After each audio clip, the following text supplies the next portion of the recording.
fighting an endless war, participating in noble politics, and managing huge armies, towns, and castles? Today I played the most strategic action RPG out there. I played 500 Days of Mount & Blade 2 Bannerlord. My journey started when I was born into a Vlandian family. My father was a bailiff for an estate, he resolved disputes in villages, and fought as an armored knight. When I was just a young lad, I had a way with people, being a very good leader in my friend group, and I had quite the charm. As I got a bit older, I gathered herbs for the village healer, learning how to heal wounds and bring down any fever. In my teenage years, I served a minor baron of the Vlandian kingdom who taught me about stewardship and tactics. In my young adulthood, my biggest accomplishment was that I hunted down a beast, threatening a nearby village. Unfortunately, my beautiful family, consisting of my father, mother, and 3 siblings, was taken from me. We were staying at an inn, and a bunch of raiders came and attacked. My mother and father were slain by the raiders, and my 2 younger siblings were taken captive. My brother and I were only able to escape because we organized a breakout with some of the other victims staying at the same inn. My name is Inric, and this is how my journey began. I quickly regrouped with my brother Nogand after the escape. We both decided that it would be a good idea to split up and look for our siblings under our family banner. Right as I left the training grounds that we escaped to, I came across a man who was wounded under a tree. I shared what little water I had with him, and in return, he gave me this weird artifact saying it was related to Nakarada's folly. I had no idea what that even was, but hey, I'll take anything for free. My family's name is Vortide, and our banner consisted of a white flag with a red bird at the center of it. Soon after getting my banner and family name established, I headed to the nearest village. On the way, I checked my skills to see all the experience that I had gained from my youth.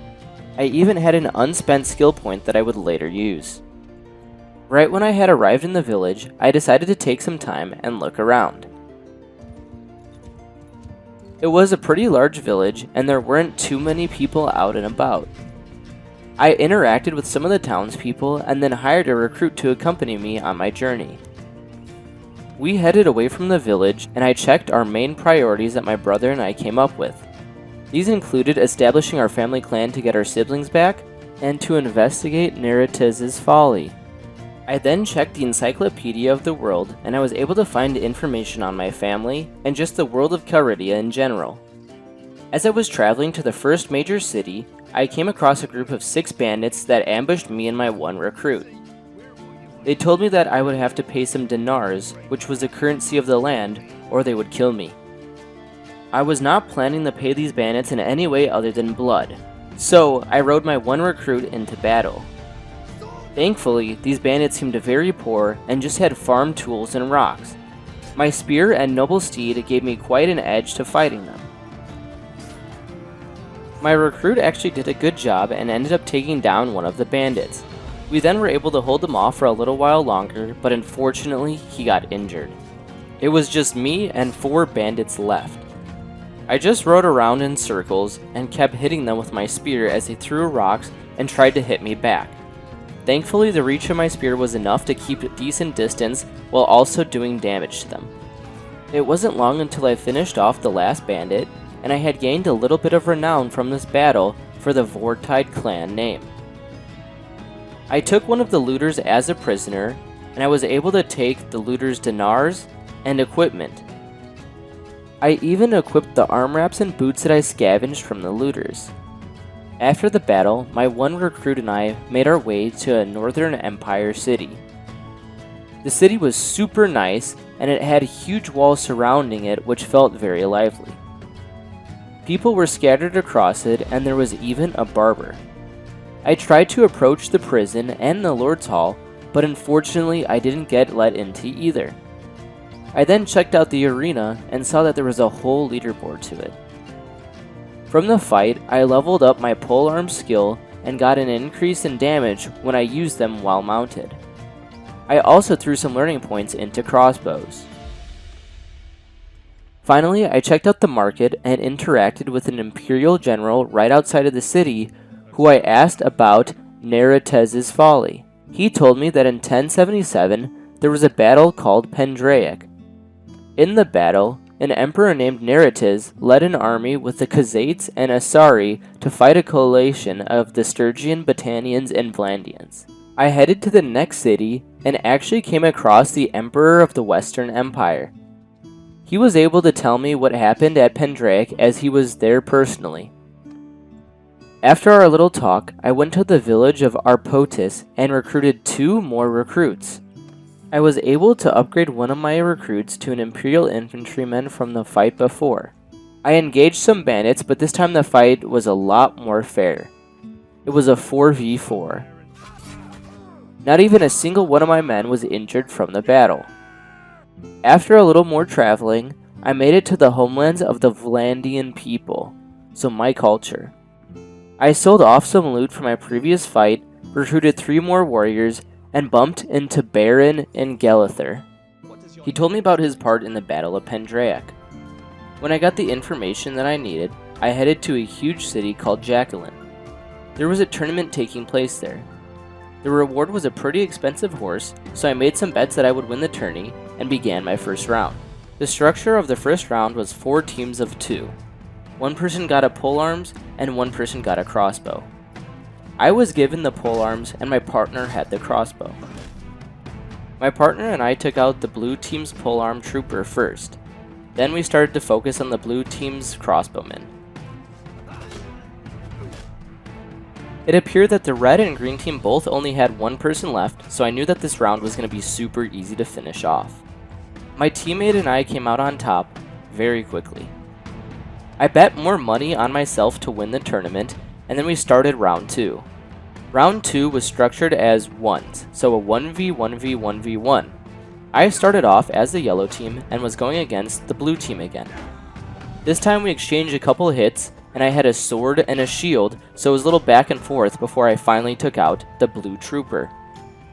I was now in a 1v1 scenario with my teammate from the last round.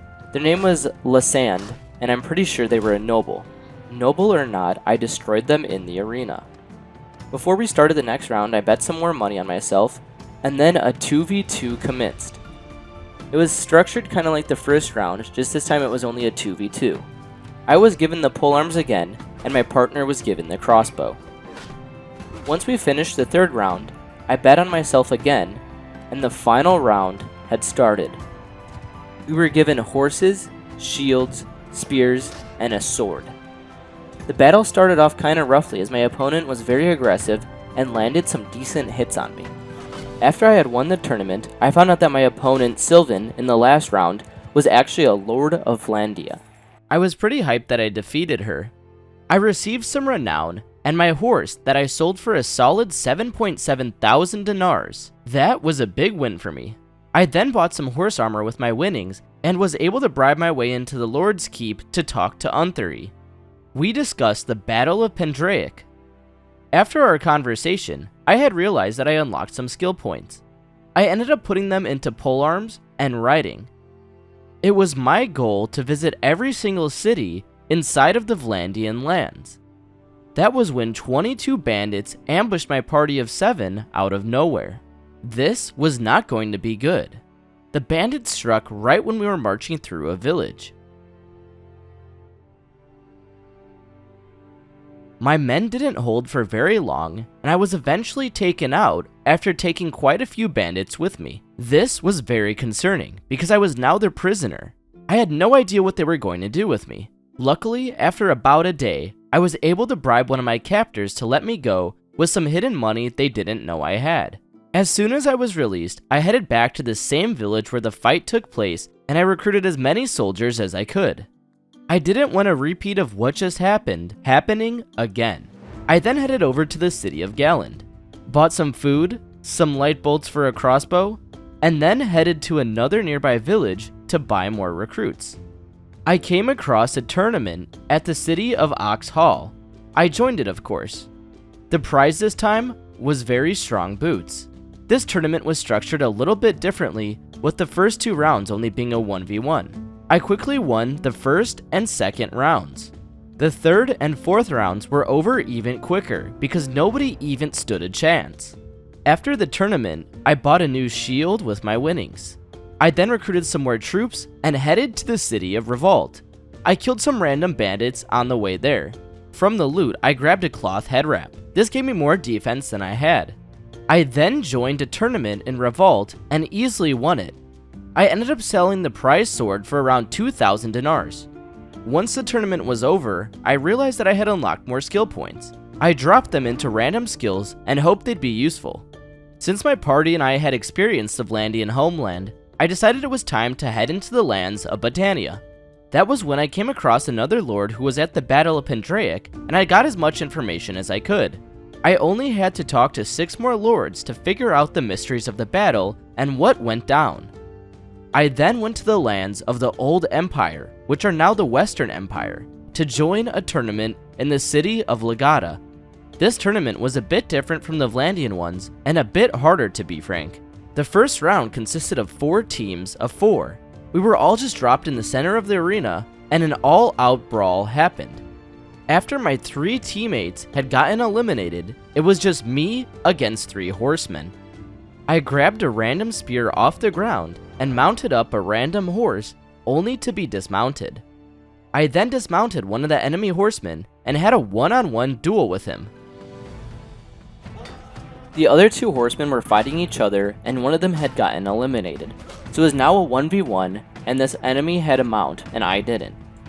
Luckily, this guy just randomly charged me, and I was able to dismount him, and then win a one-on-one fight. That round was brutal. Little did I know, the second round was also going to be incredibly intense. The round started off okay as it was a 2v2, but then I accidentally wounded my teammate and had to fight off the enemies in a 2v1 situation.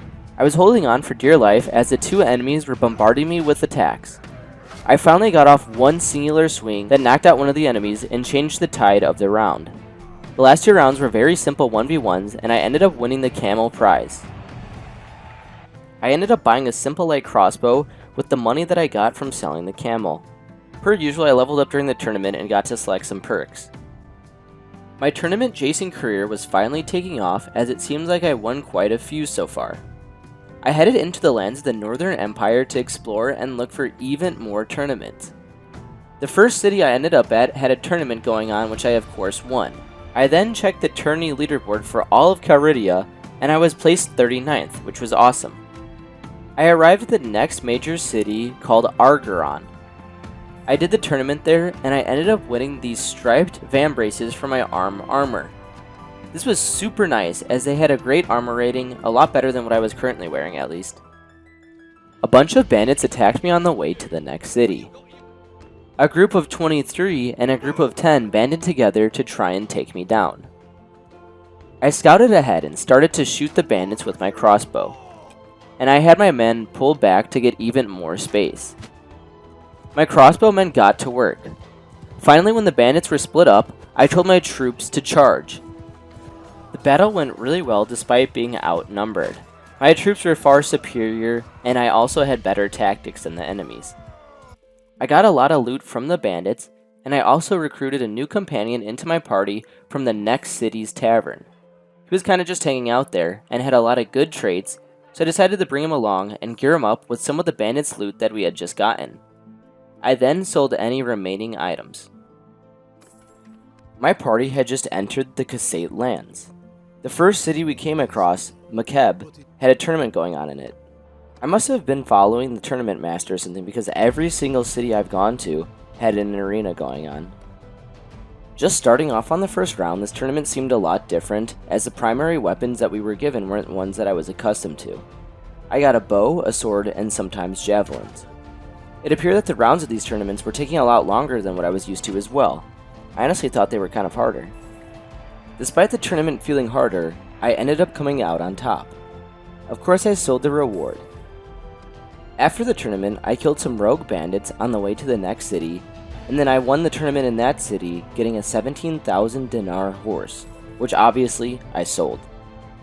I had finally come across a city that didn't have a tournament going on in it, which was kind of nice for a change. There wasn't really much going on in the Kasate lands, so I ended up heading into the Aseri lands.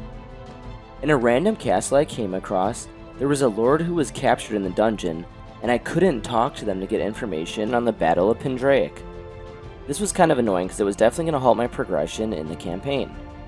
But luckily, a random lord patrolling nearby had some information on the battle. I had now talked to 5 out of 10 lords that had information on the battle. I passed a few more cities and had joined my very first Asari tournament. It really wasn't anything special, but I did win some very good shoulder guards from it. As I made my way along the shores of the Asari coast, I recruited some horsemen and took on some random bandit fights. Soon enough, I arrived at the Asari Western Empire border. I came across yet another tournament which I was super sick of at this point. I was doing so many of them. There was really good leather armor as the reward though, so I had to partake in this tournament as I wanted to use this leather armor. Every time that I got a new piece of equipment, it also meant that my companion was going to get some new equipment. I ended up seeing another tournament in the next city. I checked the reward only to see that it wasn't anything good. So I immediately forfeited the tournament because I didn't want to use any of my precious time fighting for a reward that really wasn't worth it. It was about time that I headed back to the Vlandian lands, so I started to make my journey back to the city of Sargad. When I arrived, I talked with Fredcart the oil presser, and I set up a caravan from the city. I had to pay 22,000 dinars to set up a caravan and get extra good guards to protect it. My companion, Samandrai the Grizzled, was in charge of leading this caravan. He would no longer be in my party, but be a part of my first royal caravan in my clan. This, in theory, should start providing a lot of dinars per day, which should cover the salary of my troops. I saw the caravan launch for the very first time, and he was off. It was time to start beefing up my army, as the caravan that just launched had 30 members, and my party only had 15. I recruited as many men in the city that I could, and I had an army size of 27 now. This was a pretty significant increase, and my clan was now established. An established clan meant that it had 20 members, over 2,000 dinars, 1 companion, and a clan level of 2. Feeling emboldened by my new clan strength, I saw a bandit camp and decided to raid it. We had to wait until nightfall to attack. While waiting though, I saw a random army marching through the lands, and as I awaited nightfall, I decided that it would be a good idea to go and talk to the army's nobles. One of them informed me that one of their relatives was captured by a local gang in the nearby city of Charas. He would pay me to go free them. I graciously accepted this offer and added it to my to-do list. I realized that the time that I spent traveling and talking to this army, I had missed my chance to strike the bandit camp. So I headed back towards the bandit camp, and on the way encountered some more bandits. This was my first battle having more than 20 members on each side of it, so I was given a command screen before the battle launched. Here I was able to plan out heroes and leaders for each part of my army. I set up my troops in a defensive format, and the enemies rushed us. I went and dispersed the enemy lines a bit, and told my army to engage while the enemies were split apart.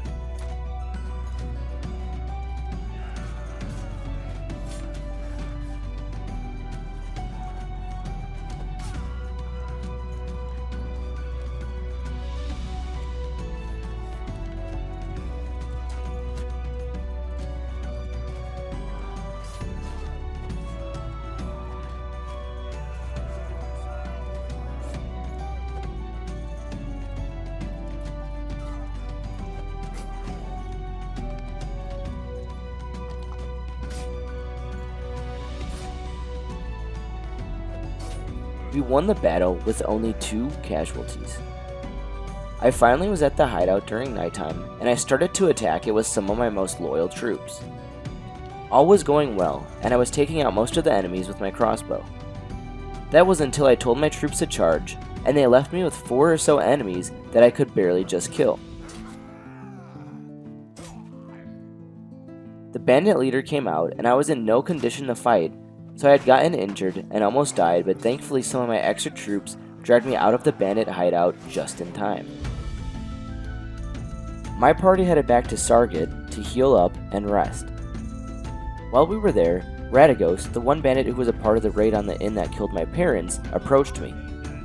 He told me that his partner betrayed him and gave me the location of where my siblings were being held.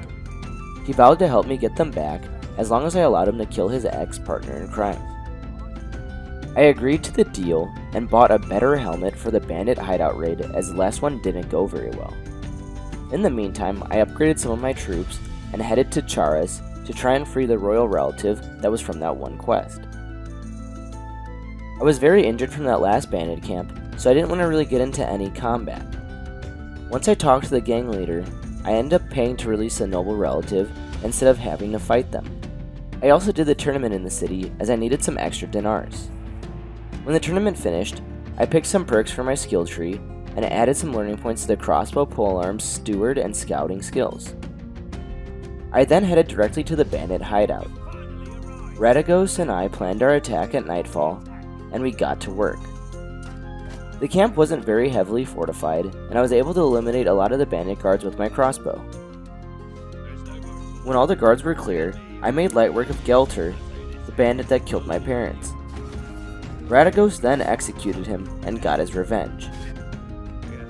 My brother took our siblings to Sargat while I dealt with Radagos. He was the reason that my parents died, so I decided that he needed to pay for it. After everything was handled, I picked up Nogan from Sargat and he joined my party. My sibling Alda turned 14 and I decided to gift her a trip to the Realm's Court to increase her stewardship skill. She also took an interest in the art of healing. I then instructed my brother, on the other hand, to develop a sharp mind.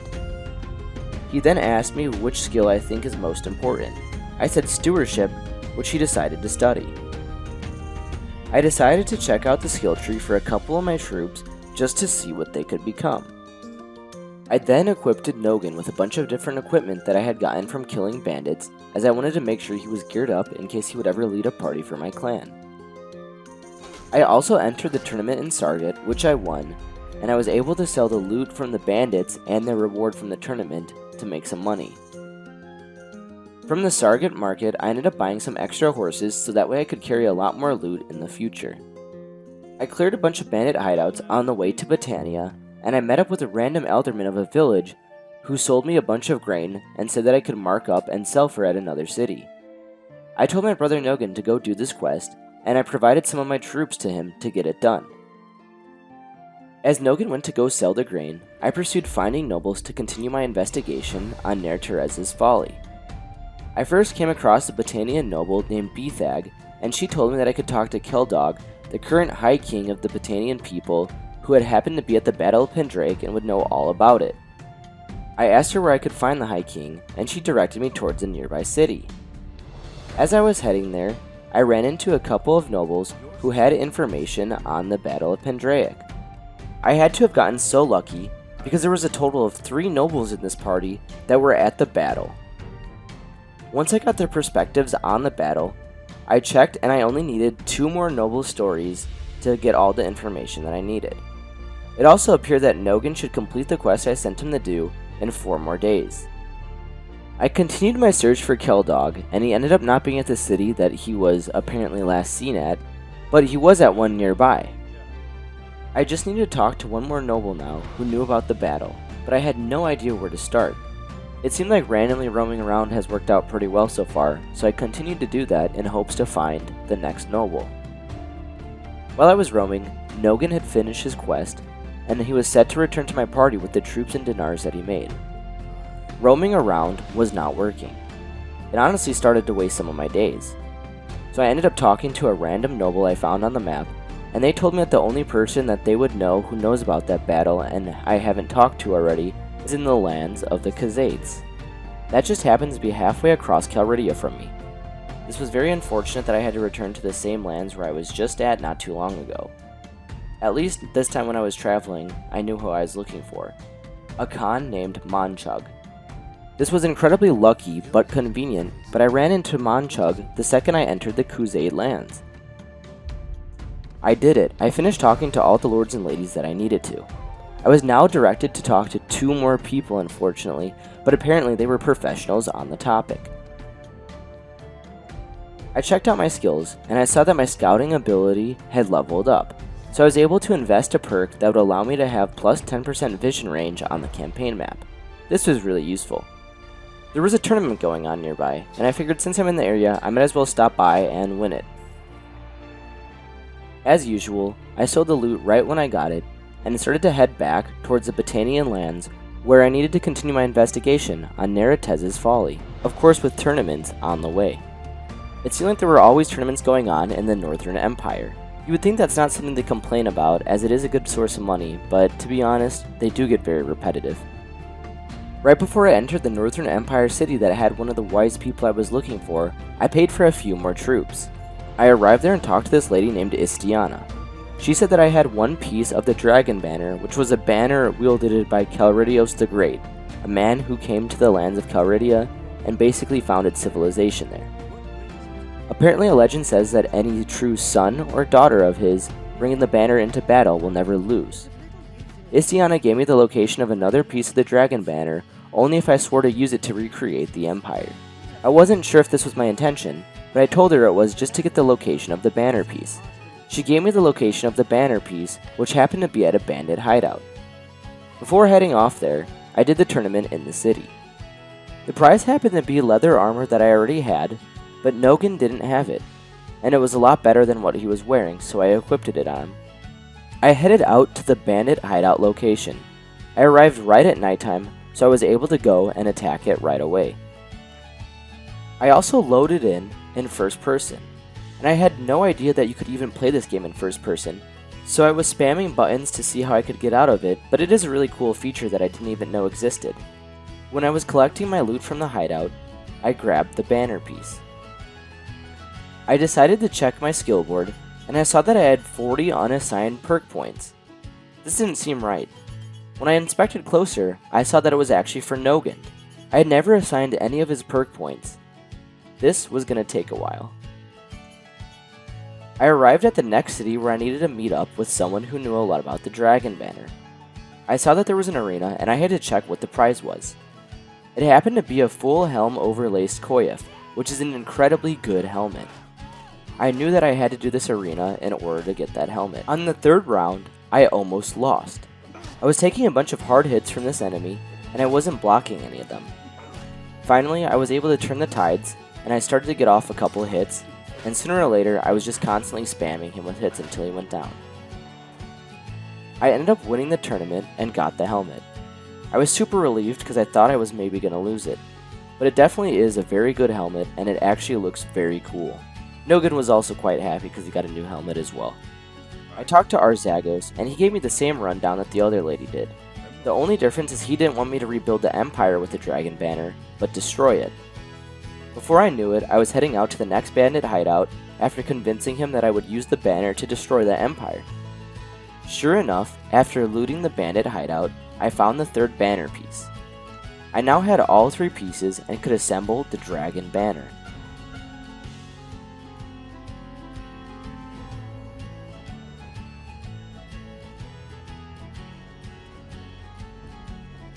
Now that looks pretty dope. I could now bring the Dragon Banner into battle against my foes. It actually increased the damage that my troops did against mounted enemies. Once the banner was built, I returned to Arzagos to figure out how to create a non-imperial kingdom. It was pretty straightforward. I had to get to clan tier 4, gather 100 troops, be an independent clan from any kingdom, and own a non-imperial settlement. I also returned to Istiana, and she told me how I could create an imperial kingdom. It really wasn't any different than creating a non-imperial kingdom, just I had to own a settlement where the culture was imperial there. I did a couple tournaments, and then I made a big decision, one that was going to completely change the game. I found a random Vlandian lord and asked him if I could enlist in the service of King Durthard. I was able to enlist as a mercenary, and I got paid each time I fought in battles that helped out the kingdom. It just so happened that the Vlandian people were at war with the Battanian people, and there was even a battle going on nearby. I joined that battle and helped out the other Vlandian nobles. We already outnumbered the Battanians, and I knew this was going to be an easy victory, but it also meant that I was going to get a lot of loot for free. There was an insane amount of people on the battlefield, and it was pretty cool to see how many troops we had ready to go. The enemy sent out one of their cavalry units alone to come scout us out. I thought this was kinda strange, because we could easily kill that unit. We chased that scout back into the blob of Battanian soldiers. I started to just shoot my crossbow randomly at them, and I was getting hits because they were so clumped up. I was able to sneak behind enemy lines with some other horseback units. I started shooting bolts at the enemy's backs, while the rest of the Vlandian army started to engage them from the front. Once the two lines met, I pulled out my spear and started to charge into the enemy's back. The battle went exactly according to plan, and we completely slaughtered the enemy. I was also able to take one of the Battanian noblemen as a prisoner from that battle. I got a decent amount of loot and was very satisfied. I don't think that I could have joined the Vlandian kingdom at a better time. There were so many troops just ransacking the Battanian villages that it seemed like we were winning the war. A party of 29 wasn't going to be enough to take on an entire village. So, I went to some Vlandian towns and recruited some troops. My party was also riding super slow because we had so much loot from that previous battle against the Battanian forces. So, I did what any normal person would do and sold a lot of it. I approached the village of Drumore with my party of 43, and we started to raid it. Of course, the villagers started to fight back. It was strange. They started to engage on my party like they were raiding us. Unfortunately for them, that wasn't the case, and we clearly outnumbered them. Right when the battle lines collided, the villagers started to take heavy casualties, and the battle was basically over. I honestly kind of felt bad, but I thought that they were going to have a lot of loot, and it turns out they really didn't. I continued pillaging the village to see if there was anything that I missed. I honestly didn't get that much loot, and I could have gotten more if I just had fought a regular battle with a noble. At that moment, I decided that I was going to go sell my loot and never raid another village. I would, however, only start fights with other nobles. When I finished selling my loot, I joined the tournament in the city of Ox Hall. I ended up making half the amount of money that I made from pillaging the village, and this was just from a tournament. That's another reason why I honestly didn't think raiding villages was worth it. Not too long after, I noticed a group of 67 Battanians marching into the Vlandian kingdom. So I went to a nearby village, recruited as many troops as I could, and set up an ambush. The Battanian noble actually ended up approaching me, and he acted like he was going to take me down. I think this is because he had more troops and felt cocky. I set up my troops how I normally do, infantrymen in the front, archers in the back, and cavalry on the side. As usual, I rode up ahead. I wanted to engage the enemies and take out some of their horsemen before they actually engaged with my troops. Whew, that was risky. The enemies could probably tell what I was doing, and they sent horseman after horseman to try and stop me. After taking out a few more enemies, the battle lines were about to meet. I told all my troops to charge and hoped for the best. The horsemen got right to work and were actually taking out quite a few enemies. I saw a lot of green in the kill log at the beginning of the battle, which was very good. I rushed over to the enemy backline of archers and was able to take 2 kills before heading back towards the front lines. Things honestly weren't looking the best, and it looked like the enemy infantrymen killed a lot of mine. I only had archers and a horseman left. It did say that the tides of the battle, however, were equal, so I was a little bit confused, but maybe my horsemen were going to pull through. I was wrong. It wasn't the horsemen, it was the crossbowmen. They started just unloading bolts on the enemies that were so close to them I thought they would start using their sword, and just started to melt them. The few enemies that remained fled the battle. We had won. Against all odds, we had won. I honestly don't even know why I decided to fight a battle that I was outnumbered by 24, but I was glad that I did. Strangely enough, I had to fight the 2 people that fled. We'll just say I hunted down the 2 runners, and I had to take them out. Well, that didn't take long. I now had another noble prisoner of the Battanian kingdom. It was also pretty nice because the enemies that I had just fought had a few prisoners with them. I was able to recruit them into my own party and take on some more troops. This was the moment I was waiting for. I grabbed all my valuable loot. I then made my way to Ox Hall once again, and I was overweight, so it was taking quite a while to travel. I got distracted on the way, and put some of the loot that I got on Nogan because it was better than some of his equipment. I also checked out my skills and chose some perk points for riding and crossbow that make my crossbow accuracy improved. I finally made it to the city and started to sell off all the loot that I had. It was time to upgrade some of my gear. I bought some expensive armor and expensive gloves. I also traded in my horse, which was worth around 19,000, so I only paid around 10k dinars for these 2 armor pieces. I upgraded some of my troops, as I assumed that I was going to be fighting a lot more battles. I then ransomed off some of my prisoners at the local tavern. I was pretty surprised because I got a lot more dinars than expected. Unfortunately, the war came to an end. The Vlandian and Battanian people made peace. This was very unfortunate for me because I wanted to take on a lot more big battles. However, for the Vlandian kingdom, this was a good thing. The Battanian kingdom had to pay the Vlandian kingdom a certain amount of money per day, and that was to keep peace. So they basically were getting free money. Well, it was time to get back to doing tournaments.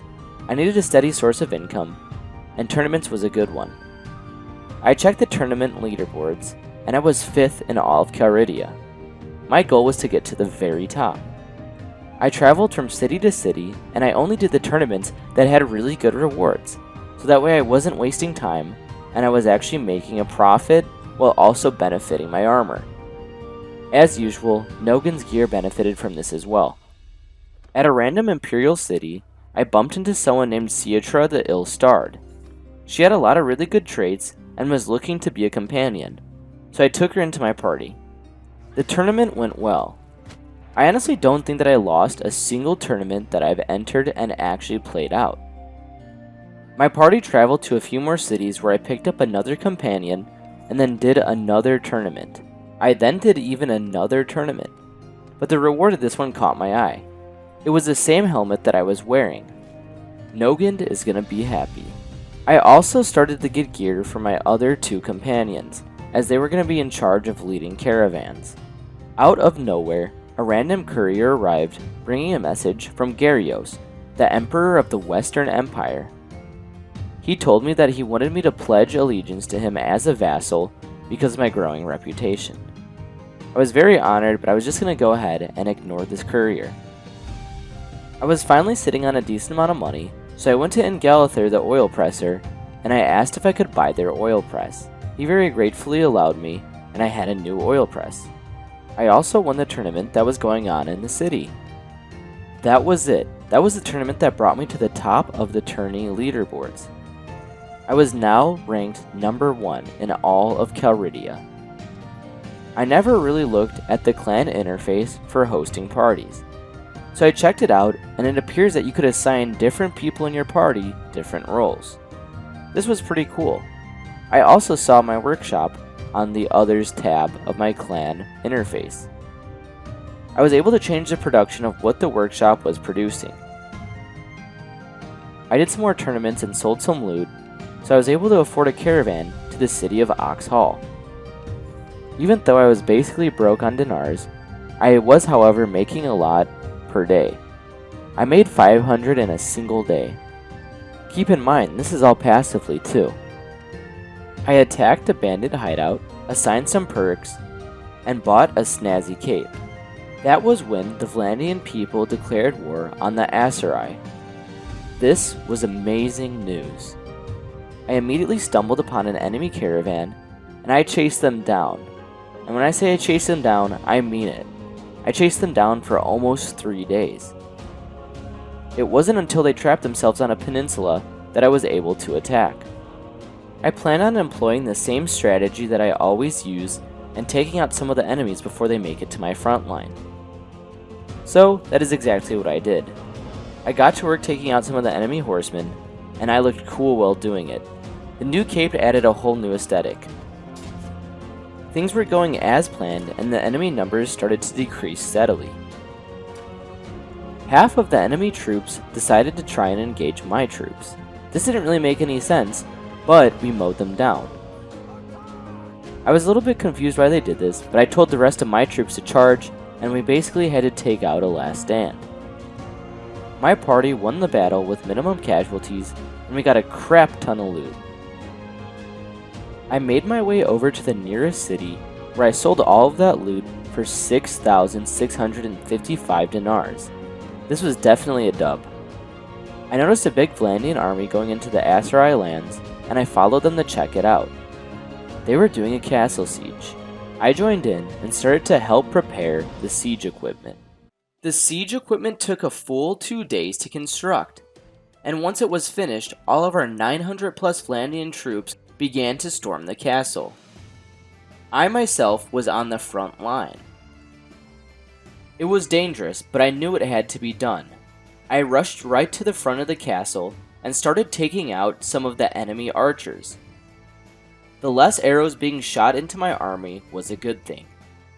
Unfortunately, the enemy siege defenses had a catapult, and a single shot from that catapult went straight into the bulk of my army. It took out a significant amount of men. Finally, after what seemed like forever, our battering ram had made it to the front gate of the castle. It started battering away at the gate until it finally collapsed. Right at that moment, our troops poured in to the little airlock between gates 1 and 2. There was even an area above where the enemies could throw rocks down at us. Fortunately for my team, the rest of our allies had already made it into the castle by scaling the walls. They opened the gate and we flooded right into the little enemies that remained. The battle ended right at that moment. We had seized control of the entire outer walls of the castle. Afterwards, I got a decent amount of loot from the battlefield, and I headed back into Imperial lands to recruit some troops.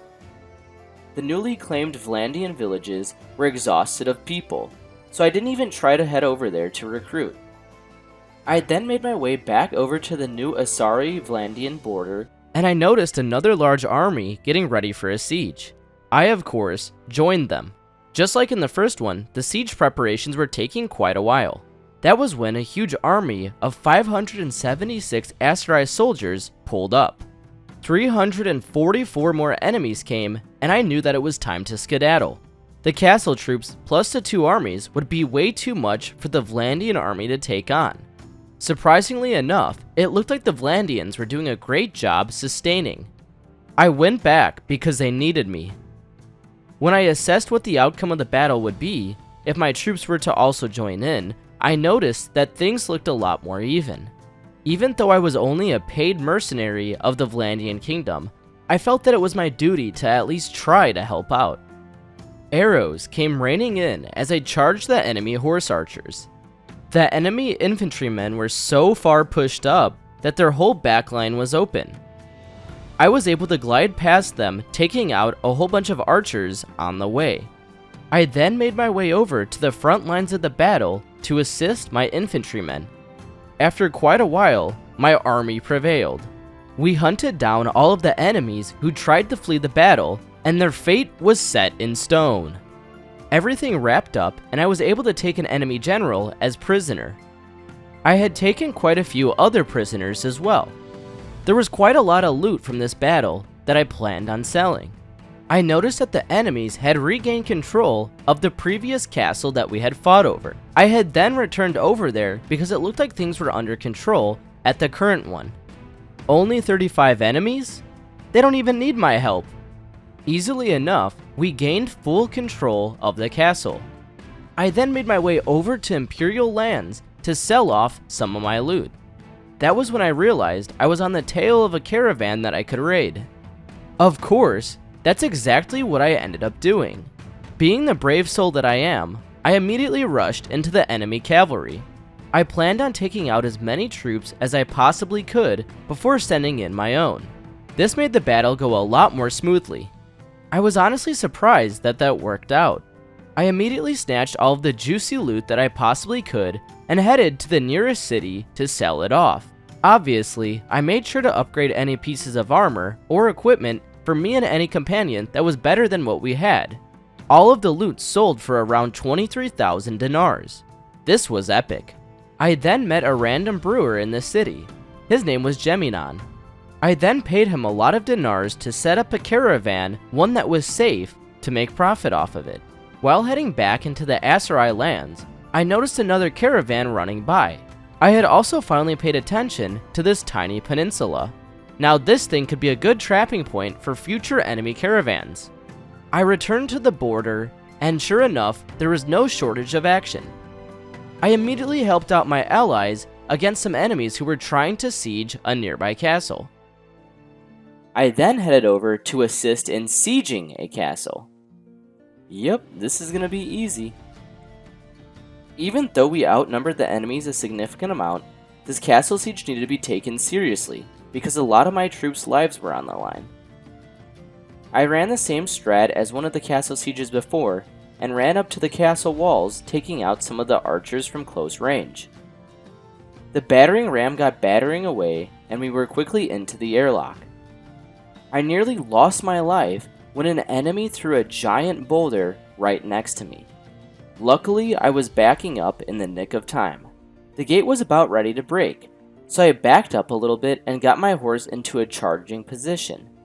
Right when it broke open, I charged and tried to make my way right past all of the guards who were defending the gate and made it past the enemy's defenses. I jabbed at the enemy's back end and tried to disrupt their lines as much as possible so my troops could squeeze right past them.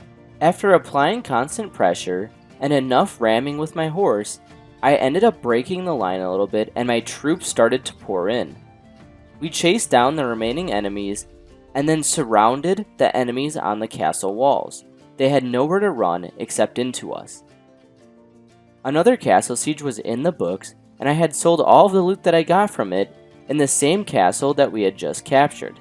I made my way deeper into the Aserai lands with one of the big Vlandian armies. Once there, I was able to lure a small army of 80 troops into the bigger Vlandian army. We easily melted them. We then started to do a castle siege on yet another castle. This one was easily won, and I was able to head back right to the city that we had sieged beforehand and sell my loot. On the way there, I was acquainted by this random Asari general who was trying to take me out. Luckily enough, King Durhurt rode past me with a large army. He scared off the Aserai general. I decided not to sell my loot at the specific city that we had just taken. I decided that I could sell my loot on the way to the Vlandian lands, as I was going to go there to look for a wife. I noticed that there were these two caravans trailing not too far behind me.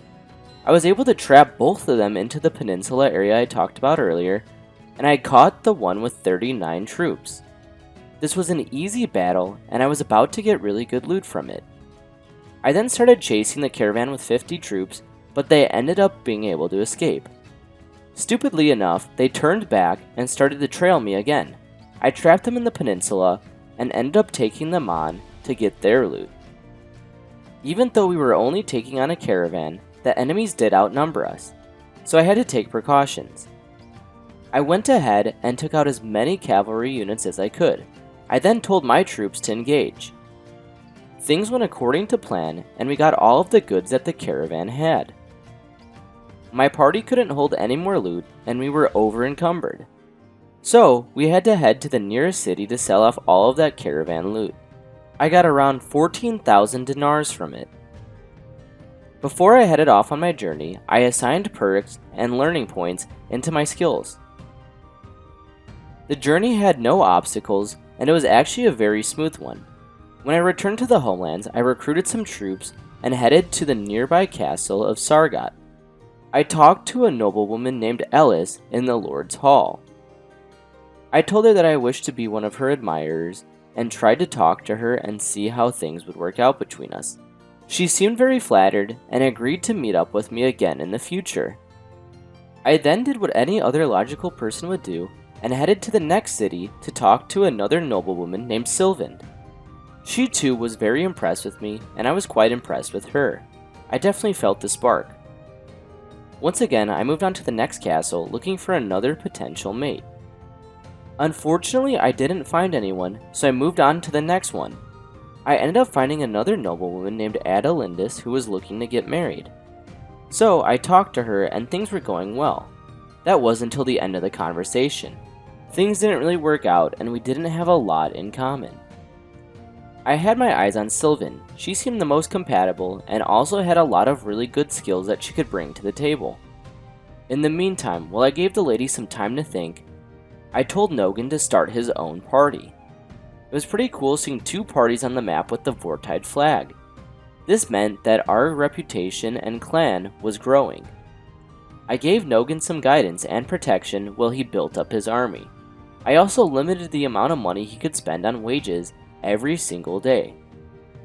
I had done enough fooling around in my homelands, so I decided that it was time to head back out to war. This time I was coming a little bit more prepared with better troops. I went deep into the Aserai lands and saw a whole Vlandian army get completely exterminated. This was bad, and it now looked like a lot of the Aserai troops were chasing me. Why are there so many people chasing me? What the heck? I was able to lead a bunch of the Aserai parties into a bunch of my Vlandian armies. This created a lot more of a fair fight and one that I could actually win. As usual, I deployed my normal tactics of hitting the backlines and also taking out as many cavalry as I could. This was a little bit intimidating because the enemy army was huge and I was in the middle of it. After the main forces collided, there weren't too many troops left on either side. Things were still about even. It looked like the battle could go either way, but I had to ensure that we won this. I tried my best to keep taking out as many troops as I could, despite having 1,000,000 arrows lodged into me. Thankfully, we barely won the battle. I referred to this battle as the Battle of Arrows because of all of the arrows that were stuck in my armor and in me. I headed to the usual loot selling city, and I ended up with around 19,000 dinars worth of loot. I sold it and got my money. I then made my journey back into the Vlandian homelands with the story of the great battle that I had just fought in. I immediately talked to Alice and tried to impress her with my journey. Unfortunately, it didn't work out, and she wasn't that impressed, so we cut things off. I feared that I was going to bottle things with Sylvan, so I decided to gain more renown before attempting to talk to her. Randomly, a courier approached me and delivered the news that the Vlandian people declared war on the Sturgian people. Soon after, another courier found me and told me the news that the Vlandian people and the Aserai people made peace. This was going to be a whole new war against a whole new faction. I came across a castle that looked like I would possibly be able to capture. I knew if I wanted to impress Sylvan, this would be a way to do so. I then recruited a whole bunch of horsemen and headed out to a few castles to see if I could woo any other ladies. As I headed near the Sturgian-Vlandian border, I noticed that there was a huge siege going on. There's around 1.2 thousand Sturgian troops trying to take a Vlandian castle. This actually ended up being a good thing, and you'll see why later on in my journey. I snuck past the giant Sturgian army. I was hoping to find some straggling parties that I could take care of in the Sturgian lands. Unfortunately, it seemed like all of their troops were a part of that main army. When I headed back towards the same castle that had just been captured, there was a Vlandian army taking back the castle. I of course joined them. We captured the castle, regrouped with another Vlandian army, and I lured some troops into fighting those armies. This resulted in some good loot and put the Vlandian nation in a good position as they were technically starting to win the war. We started to begin a siege on the castle that I wanted to capture, which made me sad. I then noticed that there was a giant Sturgian army approaching us. I quickly got out of there as fast as I could, but it looked like my allies didn't do the same, and I don't know why they stayed. My allies' army was getting destroyed, and there was nothing that I could do about it. Unfortunately, if I tried to join in the fight, I would definitely go down with them. The giant Sturgian party that had just eliminated one of my allies' parties was now tailing me. They ended up going to the castle that we had just retaken from them, and they started to siege it. King Durhurt tried raising a bunch of troops nearby to try and contest the castle siege. Unfortunately, the Sturgian army took the castle before we were able to do anything. Don't even ask me how we got in this situation, but King Durhurt and I were now being tailed by the 1,100 men. I was able to slip past them and kinda stay behind. King Durhurt, on the other hand, led his troops directly into a trap. He cornered himself, and the battle began between the two parties, and things were not looking good for the Vlandians. I went to assess the odds who would win. Unfortunately, things were not looking good for the Vlandians. I decided that it would be best if I just had left the area. On the way out, another 300 Sturgian troops arrived. It looked like more Vlandian armies were coming to assist, but I didn't know if this was going to do anything. It seemed like we were still outnumbered a significant amount. I tried to lure the enemies into a fight. Things ended up not working out. I got very close, but I was afraid that I was going to engage them by myself. Luckily enough, I was able to catch the enemies just in time, and we had the numbers advantage. Once we won the battle, I got thanks from one of the Vlandian leaders. We were able to take out one army, but there was still an army with over 900 troops that needed to be dealt with. We needed to be smart if we wanted to take out this giant party. Unfortunately, the Vlandian nobles did exactly the opposite. They got themselves killed. The Sturgians were pushing further into our lands, and that was when it happened. The enemy army broke up. I'm assuming they weren't able to sustain being in such a large party for so long. Now was our time. I first picked off an enemy army that had only 50 troops. I then started chasing after some of the other armies and got one with 76 troops. We were taking out all of the small parties, and it was quite effective because since they weren't in a large number, they weren't able to win any of the battles. And taking out 100 at a time is a lot easier than taking out 900 at a time. When the moment was right, and the Sturgian and Vlandian forces were both distracted with each other, I decided that it was time to end my mercenary contract. I then headed straight to a Sturgian village and started to raid it. This way the Sturgians would declare war on me, and I could finally take the castle that I had been dreaming of.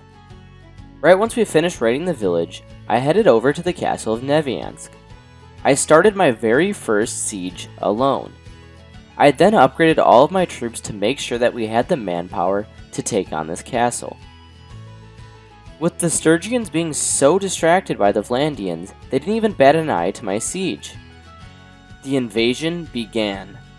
My strategy to take this castle was to just rush the walls with ladders as fast as we possibly could. This way the troops wouldn't even be organized and in position to be able to defend the castle by the time that we were inside of it. Call me smart or whatever you want to call me, but I was able to get my troops directly into the castle before a lot of the enemies even made it onto their own walls. In addition to my brilliant plan, I grabbed some of the ammunition from where the catapults were, and it happened to be explosive. I threw this off the walls right into big groups of enemies. I was taking 5 to 6 of the enemy troops out with a single throw. This was overpowered.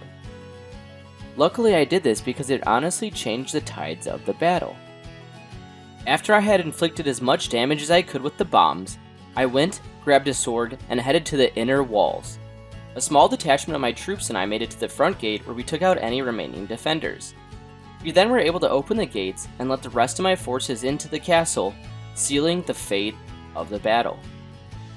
I saved some troops from the dungeon and brought them into my own army. My party was now at 128 out of 117. I couldn't handle managing this many troops, so I added them to the garrison of my newly taken castle. This way, if it ever went under siege, there would be extra defenders in here. Well, I did it. I finally owned my own castle. In under 200 days, I went from rags to owning my very own castle.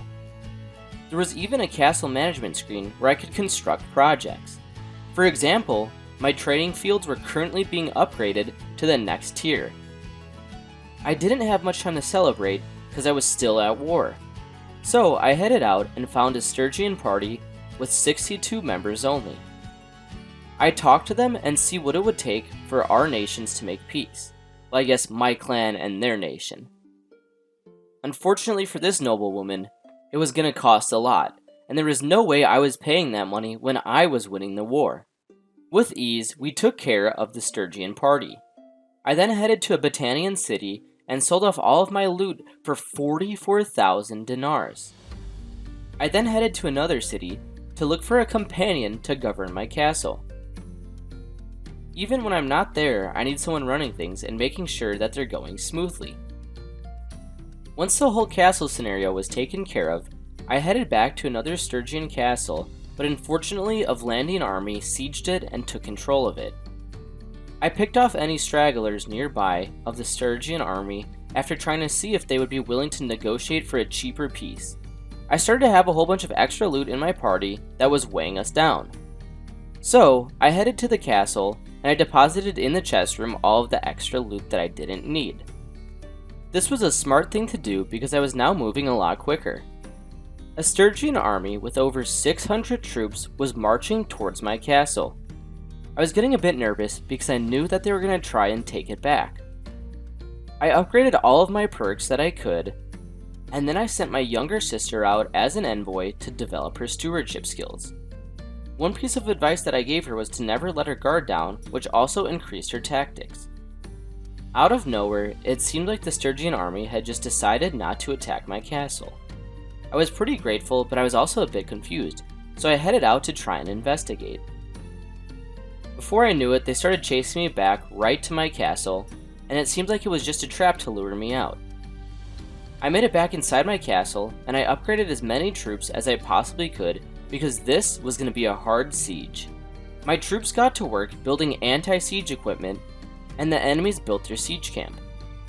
There was a point in time when the enemies let their guard down, and I took a little detachment of soldiers and headed out to try and sabotage the enemy's siege equipment.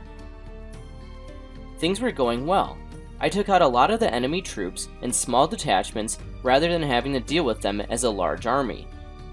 This was a pretty good idea, and we even got to mess around with some of their siege equipment. My party did as much damage as they could, and then we started to retreat, heading back inside of the castle as more and more enemies started to pour out of the siege camp. The invasion was going to begin. It appears that this little ambush I had ended up making the enemies want to invade as soon as possible. So, there were two little areas with ladders, as well as a battering ram that we had to take care of. I set up swordsmen in front of the areas with the ladders, and I set up archers near our catapults and along the walls. I myself headed up to the tower where I was doing a lot of damage when we were sieging this castle. I knew the only way that we could win this battle was if we took out the battering ram and took out as many troops as I could with the catapult. I hopped on it and waited for my troops to load it up with the explosive ammunition. My first shot was a direct hit on the battering ram, which was a good sign. My second shot was into a huge group of soldiers, killing quite a few.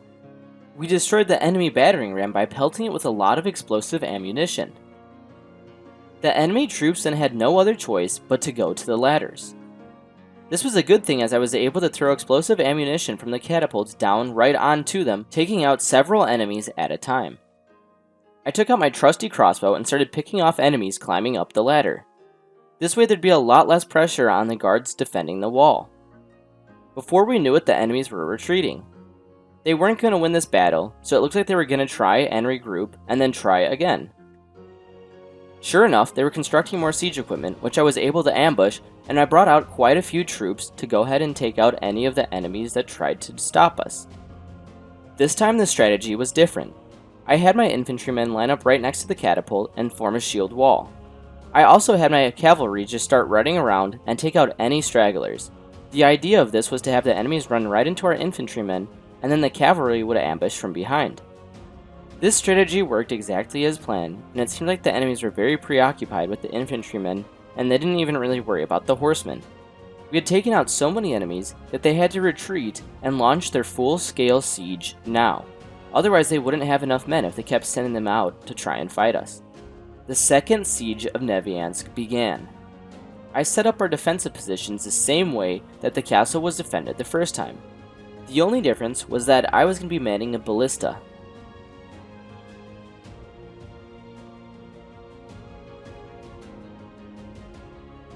Wow, this thing is incredibly accurate. After using all the range defenses that we could, the enemies decided that it was time to retreat. They were losing way too many troops and gaining no ground.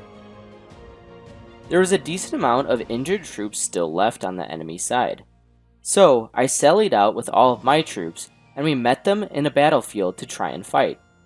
A lot of the enemy troops were wounded, and were still trying to recover from the siege, so I felt that this was going to be an easy battle despite being outnumbered. As usual, I went ahead and dealt with as much cavalry as I could. This ended up being super effective, and I was able to take out most of the enemy's horsemen. They didn't really have any left, which was pretty crazy. I then had all of my horsemen follow me and charged into the side of the enemy lines. Sadly, this wasn't very effective. I came up with a new idea of sending in my infantrymen and crossbowmen and just had them all out attack. While the enemies were distracted by the infantrymen, I had the horsemen go all the way to the top of the hill and then charge at the very last second before the lines collided. This attacking maneuver was probably the best thing that I could have done, and it resulted in very minimal deaths for my own troops. My party looted a lot of items from the enemies. They did have over 600 troops after all. I then headed to the nearest Battanian city, where I was before, and sold off all of the loot that I could. I also had quite a few skills that I needed to put perks into. Obviously, I did take on a lot of troops after all, and successfully beat them. I got a little nervous because I saw another Stygian army with over 400 troops. It looked like they were massing at this location. I knew a lot more little groups were going to be rallying to join the big army. So I went in between the camp of the large army and their homeland. Sure enough, I caught a party of only 100 troops. They were light work. After that easy little battle, I upgraded some of my own troops to make sure that they were going to be ready for the siege. I also headed back to my castle to prepare defenses. After waiting quite a long time, nobody showed. I was super confused as they definitely had the numbers to try and attack my castle again. So I went to go see what was going on. And on the way, I saw the giant party. I then even saw a bigger Vlandian party come by, which scared away the Stygians. I tried to see where that large Stygian army went. They were nowhere to be spotted. I knew with the Vlandians nearby, they'd keep the Stygians at bay. So, I headed off into my homelands, the Vlandian homelands. I only had one thing on my mind, Sylvand. Now that I owned a castle, I knew that she'd be impressed. Unfortunately, after traveling to the last city that I saw her in, she wasn't there. So I asked around and found out that she was at the castle of Ox Hall. This was pretty cool because it was closer to my place, but I did just waste a lot of time traveling to the city of Gelland. When I arrived, I immediately went to the Lord's Hall and had a conversation with her. It was very successful, and she agreed to marry me. The only issue was I had to get permission from the head of her house. I asked where I'd be able to find the head of her clan, and she told me it was in a nearby city. I headed directly over there and made a proposal with a decent amount of dinars. It was successful. On the 7th day of autumn, 1086, that was when the whole ceremony happened. We were now officially married. I brought Sylvan back to the area where I had my castle. I wanted to show it off. This was also going to be the new homeland for our clan, so it would be best that we both got acquainted to it. I started to patrol the area and was acting like a police. I took out any random raiders and made sure that they wouldn't stick around here ever again. I headed into the Stygian lands to see what was going on. They weren't bothering me lately. I saw some Battanians fighting them, so it looked like now Battania and Vlandia were at war with the Stygians. I helped the Battanian party fight off the Stygians. We won, obviously. I continued exploring the Stygian lands. That's when I saw two huge armies heading towards my area. This was not going to be good. The Battanians were also sieging a castle, so I'm sure they would make a stop there first. What do you know? They did, and now I'm involved in this.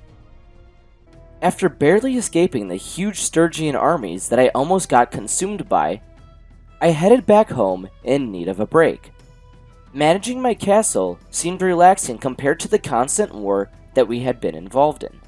I ended up rearranging the different priorities that were ongoing in my castle. The first thing that we were focusing on was constructing the training grounds. It was already pretty much complete, but what it did was increase the experience of our garrison troops, making them the best that they could be when fighting off invaders. Right outside of my castle, 2 bandit groups were roaming around causing chaos. I needed to keep my land crime free, so I started hunting one of the groups down, and they led me into another group of bandits. I took both groups out with ease. We won't be seeing you guys again. After dealing with the looters, I made my way over to the Stygian lands to see what they were doing. It looked like a pretty large army of 337 units were heading towards one of my villages. I wanted to avoid getting involved with an army that big, unless I had to. So I started chasing around one of the small bandit groups that I had seen roaming around my village earlier. I quickly had taken it out, and then started moving towards the Stygian homelands, as it looked like that large army had disappeared.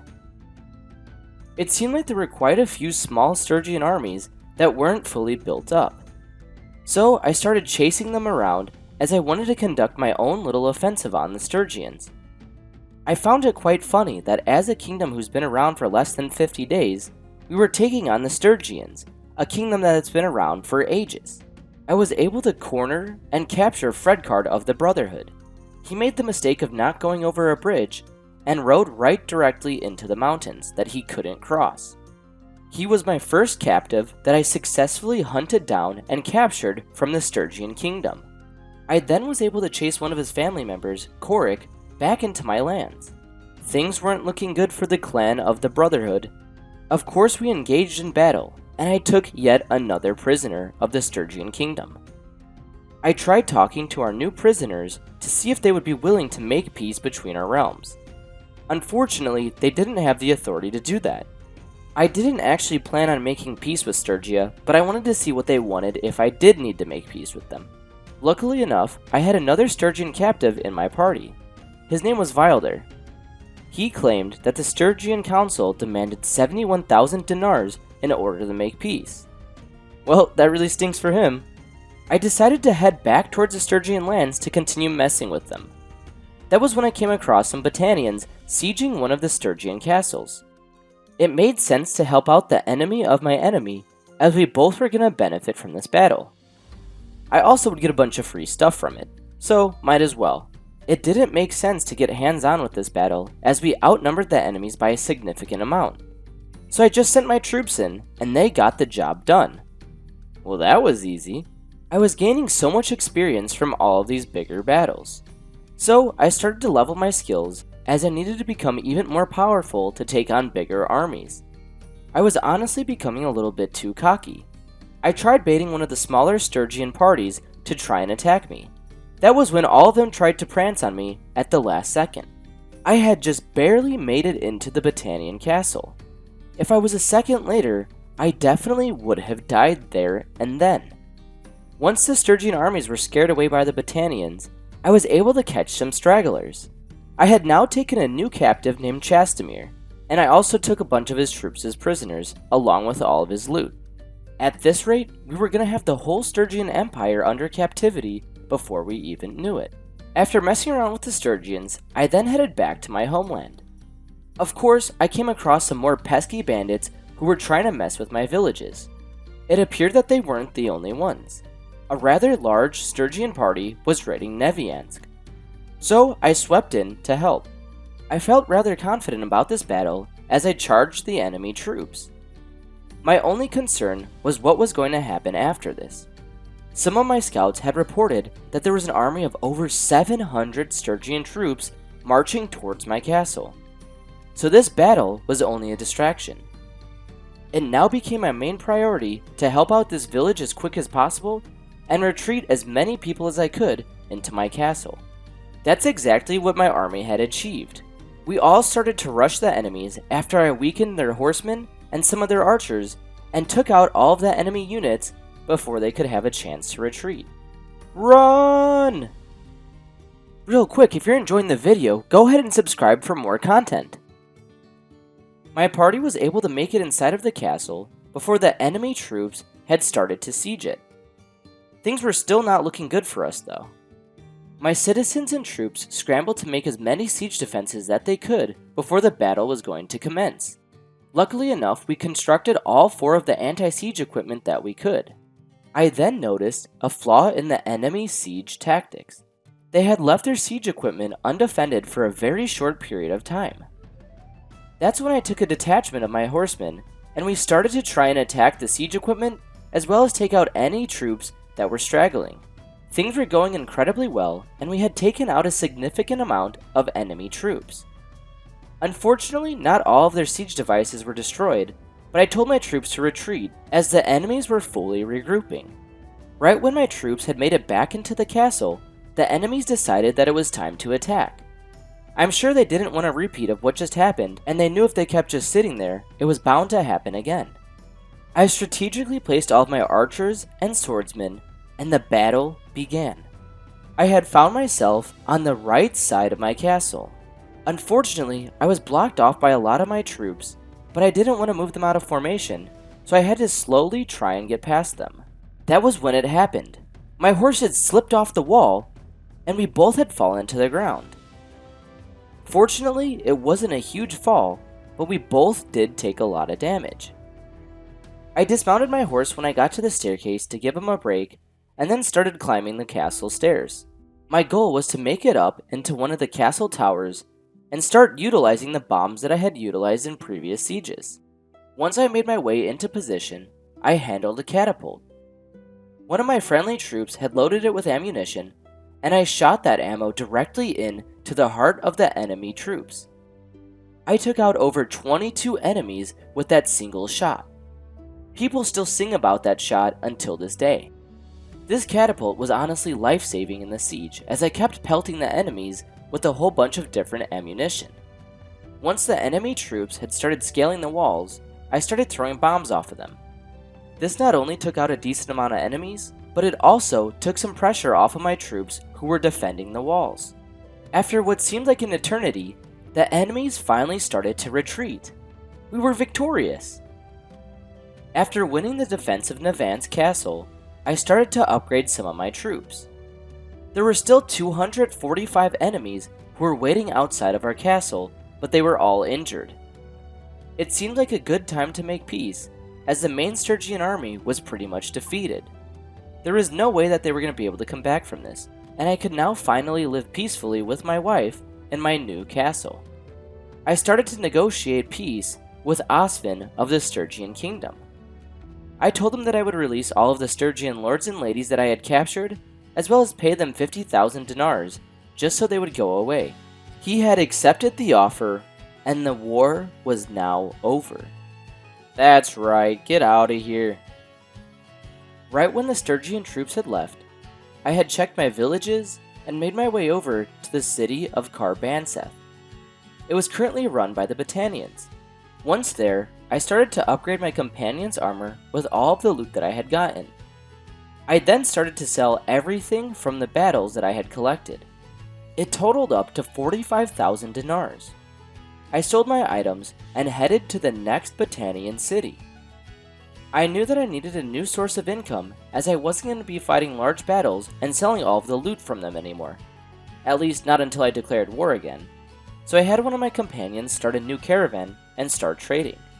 I then made my way over to my villages, as I wanted to see how things were going in them. It appeared that most of the elders weren't really satisfied with our relationship, so I was planning on paying special attention to what they needed from now on, as well as setting up a new party with Nogan being the leader of it to take out any bandits that try and attack those villages. This would surely make them like me more, right? I also assigned Sylvan to be the new governor of the castle of Navansk. She provided a lot of unique benefits that none of my other companions could, so this was definitely the best move. Geez, Sylvan's got this on lock. Look at all those bonuses. Since we no longer had to worry about invasion every 5 minutes, I felt it appropriate to spend time with Sylvan. Quite a few days had gone by as we wanted to expand the Vortide family name. It was actually pretty nice being able to finally relax and not worry about war. Taking time off in the castle was definitely the best choice that I could have made. After quite a few days of trying for an heir, I headed to some of the nearby Battanian castles.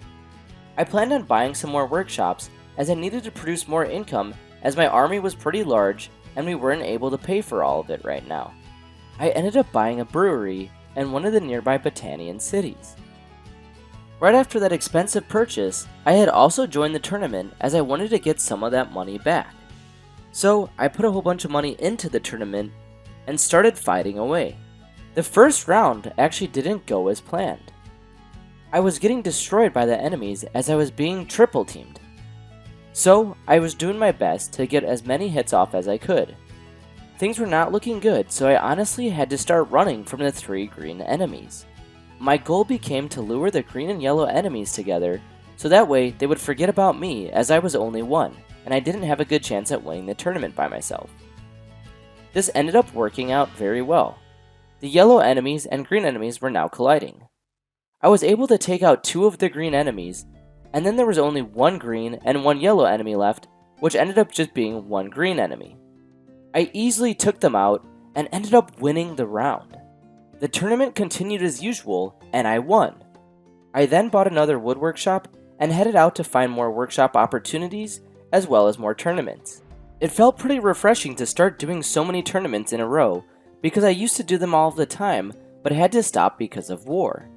I had honestly forgot how fun they are and how much money you can really make by doing a whole bunch of them. It started to become a routine again.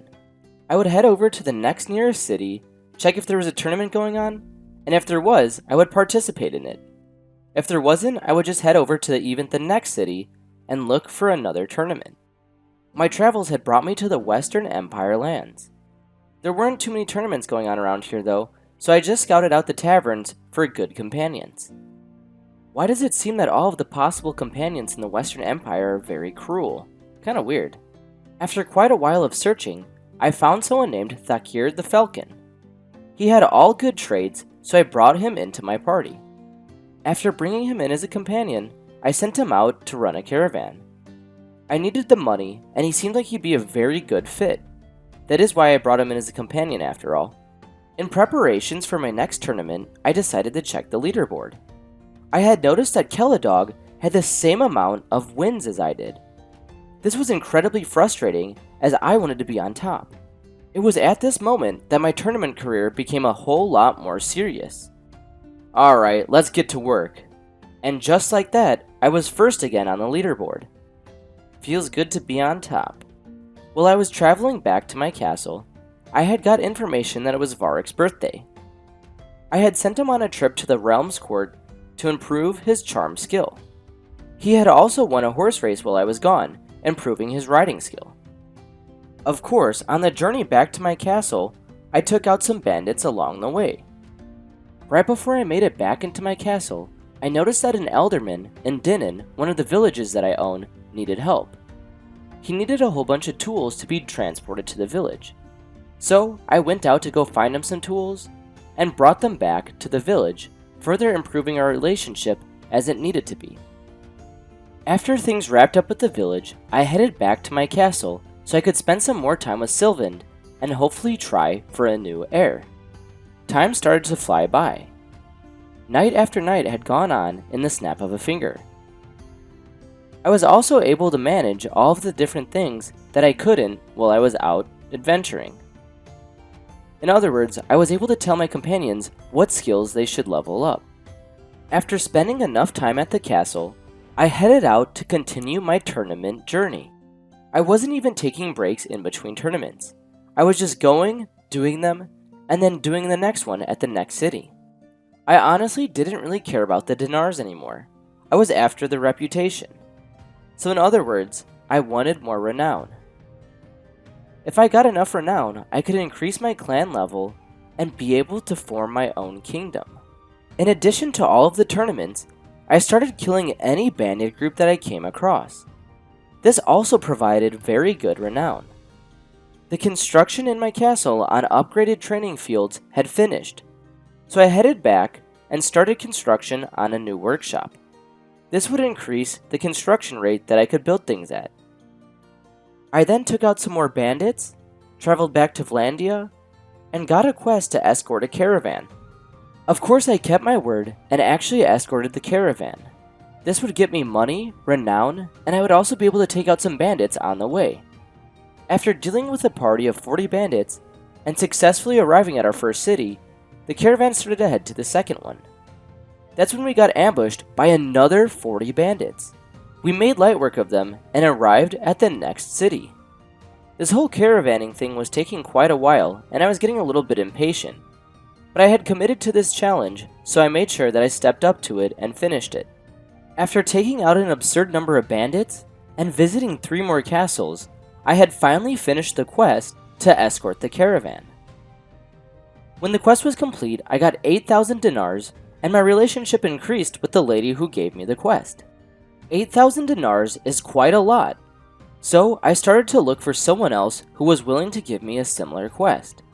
I wanted to get that good amount of money once again. I ended up not getting the same exact quest, but I got one that I thought was a little bit more interesting. I had to go to the different villages that this lord owned and collecting taxes from each village. It seemed like at every single village though, there was some kind of scenario that I had to deal with. At the very first village that I visited, it seemed like a mutiny broke out. So I had to send some of my troops in to collect the revenues, but I ended up losing a few of them. Dang, I didn't realize how hard it is to be a tax collector. I ended up bringing all of my taxes that I collected from the nearby villages back to Carbanseth. I was able to keep my cut of them, and the lord that I did that for seemed very happy. Who would have thought a tournament was going on at Carbanseth as well? Things honestly are going pretty smoothly. You see, I just had to say something, because in the next round I was fighting off 2 different enemies at the same time. I was able to kill one of them, and then I was fighting off a 1v1. Unfortunately, this enemy was able to get the best of me, and took me out. I'm pretty sure that was the very first time that I had ever lost a tournament. This was incredibly embarrassing, and I had to redeem myself. So I entered the very next town, and joined the tournament that was going on. I was fighting my heart out, because I wasn't going to let myself lose another tournament. I had made it to the very last round, and was fighting another 1v1. This time, I had won the tournament. I honestly don't know what happened in the last one, but I lost it, and I had never lost one before, so something must have been off. After redeeming myself at the tournament, I headed back to my castle. There, I upgraded my different skills and assigned different perks. I then took a couple days at the castle to spend time with Sylvand. After that, I came across a Battanian lord. He asked me if I'd be willing to do some revenue farming for him, just like I had done previously. So, I said yes, and got to work. It was honestly really fun being a tax collector and dealing with all the different scenarios that the villages threw at me. The only downside of it is it seemed like a lot of the villages started to get a negative image of who I was as a person. I delivered the revenue to the Lord's castle, and then I got my cut of it. I promised myself that I wouldn't do too many more of these quests, as it seemed like it had affected my popularity. I then won a tournament, leveled up some of my perks, and had a weird encounter with this stranger. This random guy had asked me if I wanted to buy a bunch of velvet from him that might have been stolen. So I said yes, as I thought that there wouldn't be any harm to this. Unfortunately, someone came up to me right away and accused me of buying stolen goods. I mean, I guess he wasn't wrong. So I talked to him, and he said that he would give me a little bit less than what I paid for the goods and return it to the rightful owner. That was the right thing to do, so that's exactly what I did. I then continued doing tournaments, started another caravan escort quest, and bumped into someone who really hated me. You see, it was kind of odd, because I didn't even remember who he was, yet he for some reason hated me.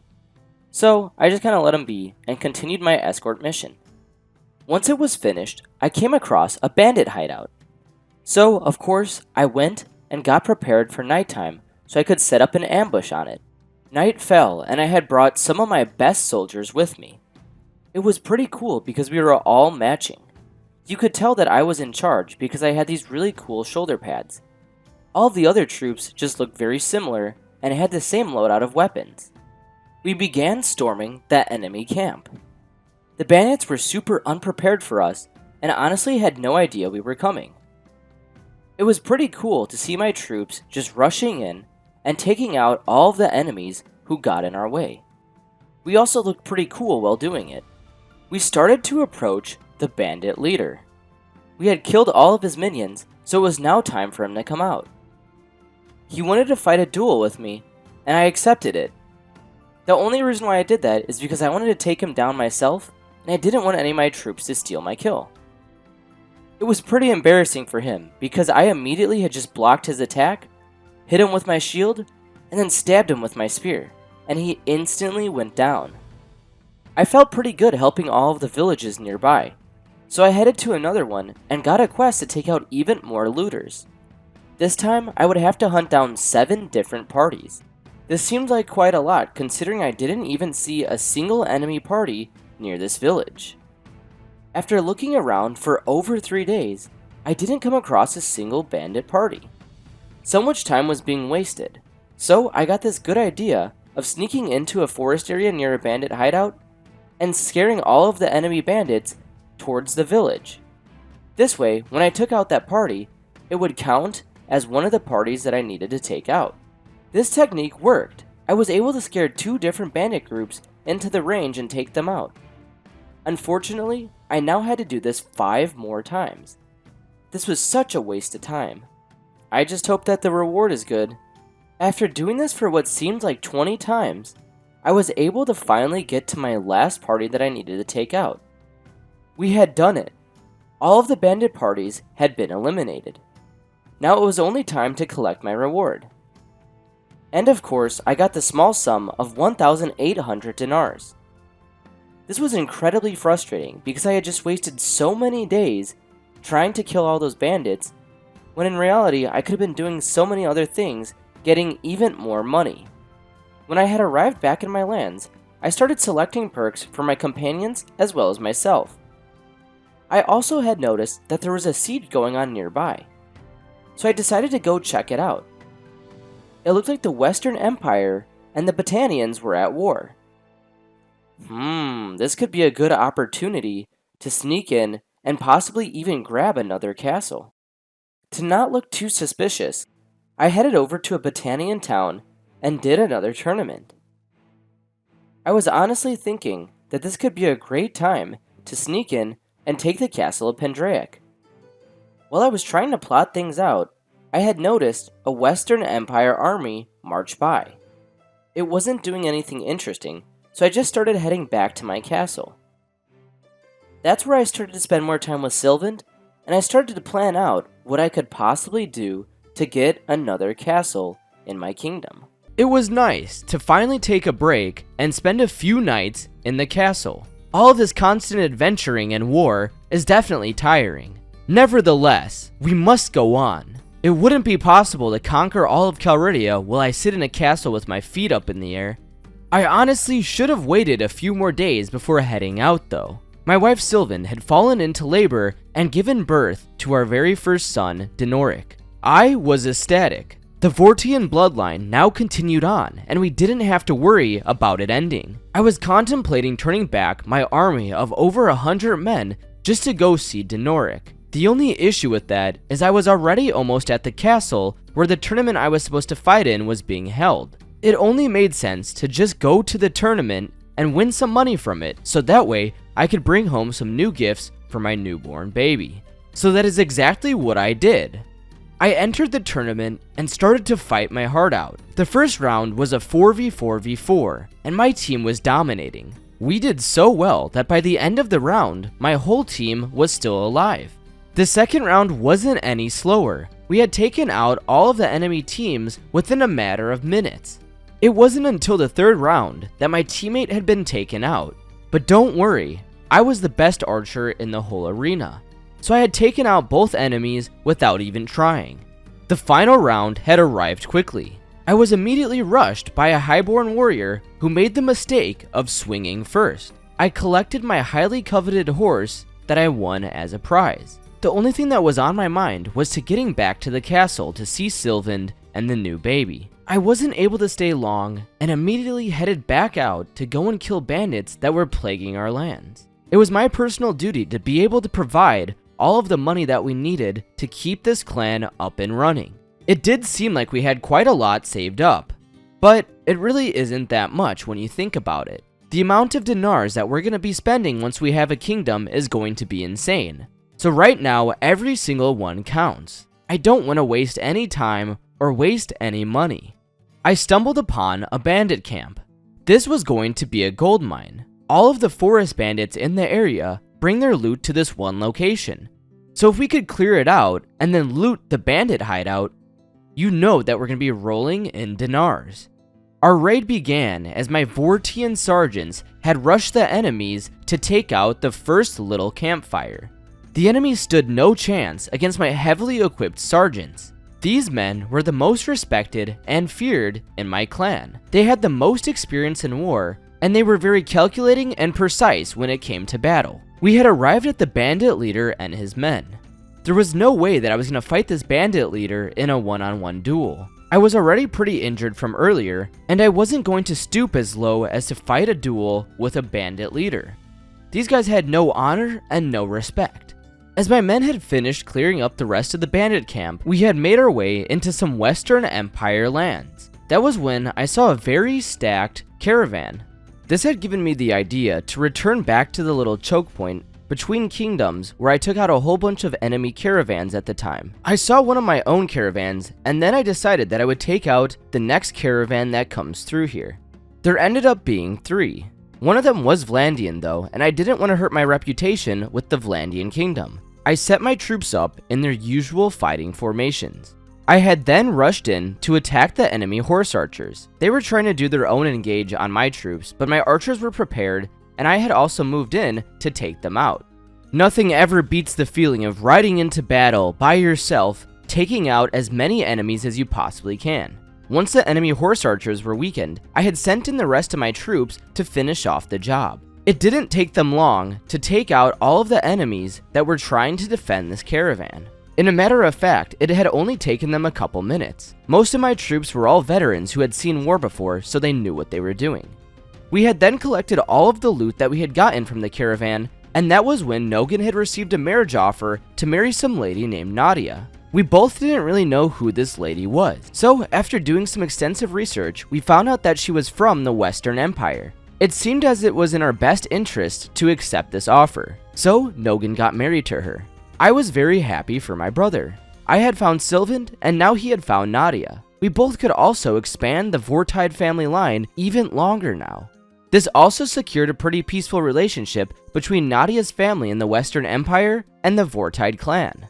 It was surprising to think that the beginning of our journey began with our parents dying and the kidnapping of our siblings, to us getting our siblings back, both getting married, and owning our very own castle. There was no reason to hold on to all of the goods that we had gotten from the caravan, so I ended up selling them at the Western Empire city of Odyssey, and then I bought a brewery there. Nogan's wife Nadia had finally met up with our party. Her stay was short-lived though, as I assigned her to go be the governor of Nevian's castle. I also led our party back to the lands that we owned. It was nice to see Nogan riding around defending the land from bandits. I had also made my way over to one of the villages where I had gotten the quest to bring the villagers tools. I sent Sylvan out with a detachment of troops to go and get this job complete. It was in our best interest to keep a good relationship with the nearby villages to our castle. That way, whenever we needed to recruit troops, we would have extra options. I had arrived back at the castle where I was finally able to sit down at the throne and relax a little bit. I then had a little feast and managed the current projects going on at the castle. Since the standard of life was pretty good here, I made sure that the toll collector was our first priority. My party made its way out back into the lands of Calridia. I had peacefully met someone from another clan and then targeted a Vlandian caravan. I know I avoided this earlier, but I figured that they would have the type of armor that I'm looking for. I was definitely getting a little bit bored with the armor that I currently wore, but I didn't know if there was anything better. I guess we are going to find out. The raid was super simple, and we were able to hold a choke point on a bridge. The enemy caravan had sent its horsemen in to attack us on that bridge, but they obviously had no success. We then were able to take out their backlines and steal all of the goods that they had. Not too long after the caravan raid, I had enlisted in an arena tournament. To no surprise, I had won.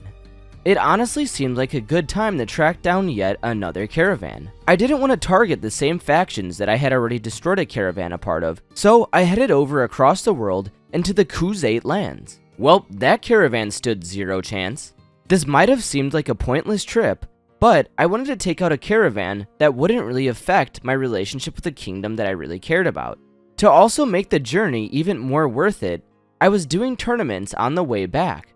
This way, I would be returning with a whole bunch of extra loot and dinars that I didn't have before the trip. The time was almost upon us. The Vortide clan was so close to getting tier 4, which meant that we would be able to establish our very own kingdom. I only needed less than 20 renown to establish that kingdom. While riding around, I had noticed a very large Battanian army. I ended up confirming that suspicion as I saw 2 Stygian armies collide with that giant Battanian army. This had inspired some very grand ideas in my head. Real quick, if you're enjoying the video, go ahead and hit that subscribe button for more 100-day content. Also, go check out my merch store, link down below. I was always scheming of a way to take over Pendraic Castle. Well, now that could become a reality. Especially with half the Battanian forces distracted with all the Stygian forces, I would be able to swoop in and take this castle with ease. I just need to get my kingdom up and running. It seemed like the fastest way to do this would be to get a whole bunch of renown in the shortest amount of time. This could easily be done if I had taken out a pretty large Battanian army. So that's exactly what I went to go do. I approached the nearest Battanian army and immediately started to attack. They had around 20 more troops than we did, so this was going to be great for gaining renown. We were attacking the Battanian forces at one of their own villages. This meant that they were going to have a little bit of extra reinforcements from the villagers. The fight started with me 1v1ing the only Battanian horseman. This was a pretty intense duel, and he was able to get a couple hits off on my horse. I, however, did prevail and took him out with my long spear. It seemed like right as I had taken out the horseman, the rest of the Battanian forces started to rush out of the village. That was when I retreated to my troops, and we started to engage all of the enemies. After winning the battle, we had gained enough renown to level up to clan tier 4. I then headed back to the castle of Neviansk to talk to Nadia. Once there, I had told her that it was time to declare our own kingdom. This new kingdom was going to be founded on Vlandian values and beliefs. It's also going to be called the Kingdom of Vortide. It was at that exact moment that all of my clan companions and family members had gathered around the table to establish our kingdom and plan out what was going to happen with this next war. It was pretty cool because the new room that we had set up allowed me access to see all of the information of what was currently going on with the kingdom. I could even see all the different policies that we had enacted since we founded the kingdom on Vlandian policies and beliefs. I couldn't afford to waste time thinking about our kingdom's policies. So I immediately started to summon all of the parties in my kingdom and then started to engage on another Battanian army that was nearby my castle. This battle had gone how they all go, and we were victorious. We had taken out the enemy lord. I then headed to all the nearby villages to recruit more troops. Fighting those 2 battles was easy, but at the same time, I did take on some casualties. Once the army was slightly recovered, I had taken on yet another battle with a Battanian lord. We outnumbered his army by around 20 troops, so this was going to be an easy battle, especially considering I had a lot more veteran troops than he did. It was time to take things on the offensive. I made my way over to a Battanian city. It looked like the Stygians were taking on that city and wanted to siege it. So I figured that I would help them out in their efforts, as this was going to weaken the Battanian army even further, which would open up a window of time for us to attack the castle of Pendraic uncontested. The Stygians didn't attack the city immediately. A small Battanian army of around 400 had tried to sneak away from the castle. I rode my much smaller army at a faster rate to catch up to this Battanian army. They didn't know it yet, but I was trying to act as a bridge between the Stygian army and the Battanian army. So that way, I would be able to take out the Battanians with the help of the Stygians. I was very happy with myself because this allowed the Stygians and I to take on a whole Battanian army and take it out without having a lot of casualties. While riding back to my kingdom, I had bumped into Jimenez of the Hand. He was a part of the clan of the Hand. I enlisted that clan as mercenaries into the kingdom of Vortia. This entailed a simple contract, as the clan of the Hand would be taking on the enemies of Vortia, and I would be paying them for it.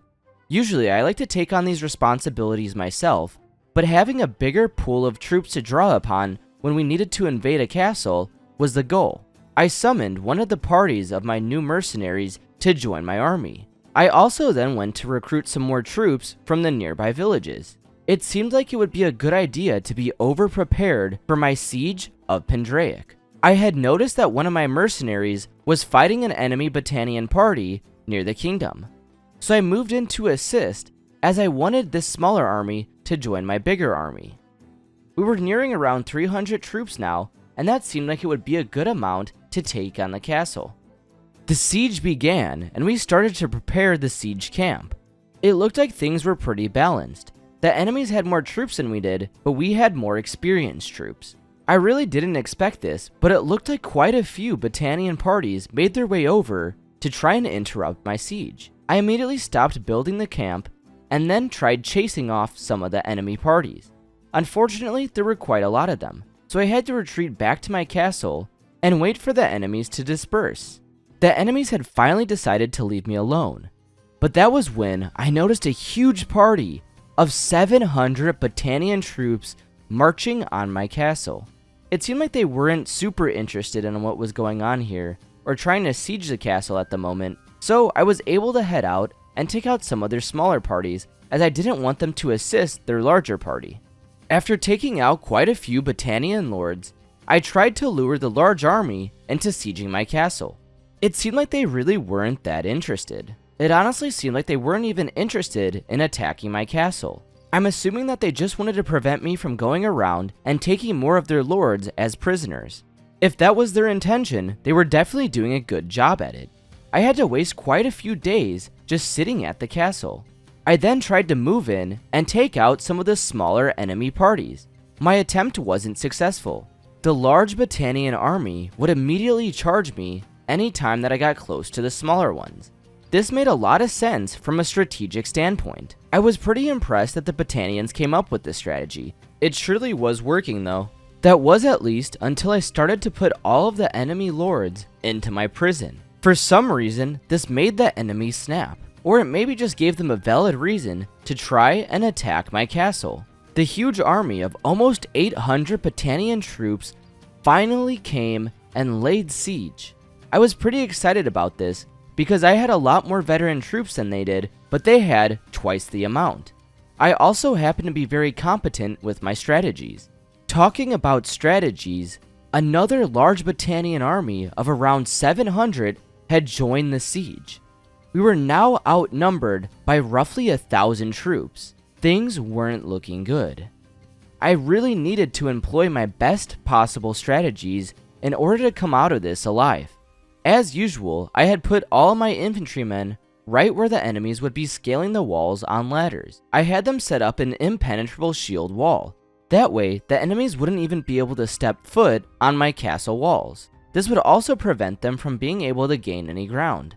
The enemies surrounded the whole castle. It honestly looked like thousands of ants were running at us. Since the last siege, we restocked on explosive bombs. This was honestly a necessity for us, as it was going to be the main way that I took out the enemies trying to climb the ladders onto our castle walls. Each bomb that I dropped was taking out 10 plus enemy units. This strategy alone was changing the tide of the battle. You could see the total amount of Battanians dramatically decreasing.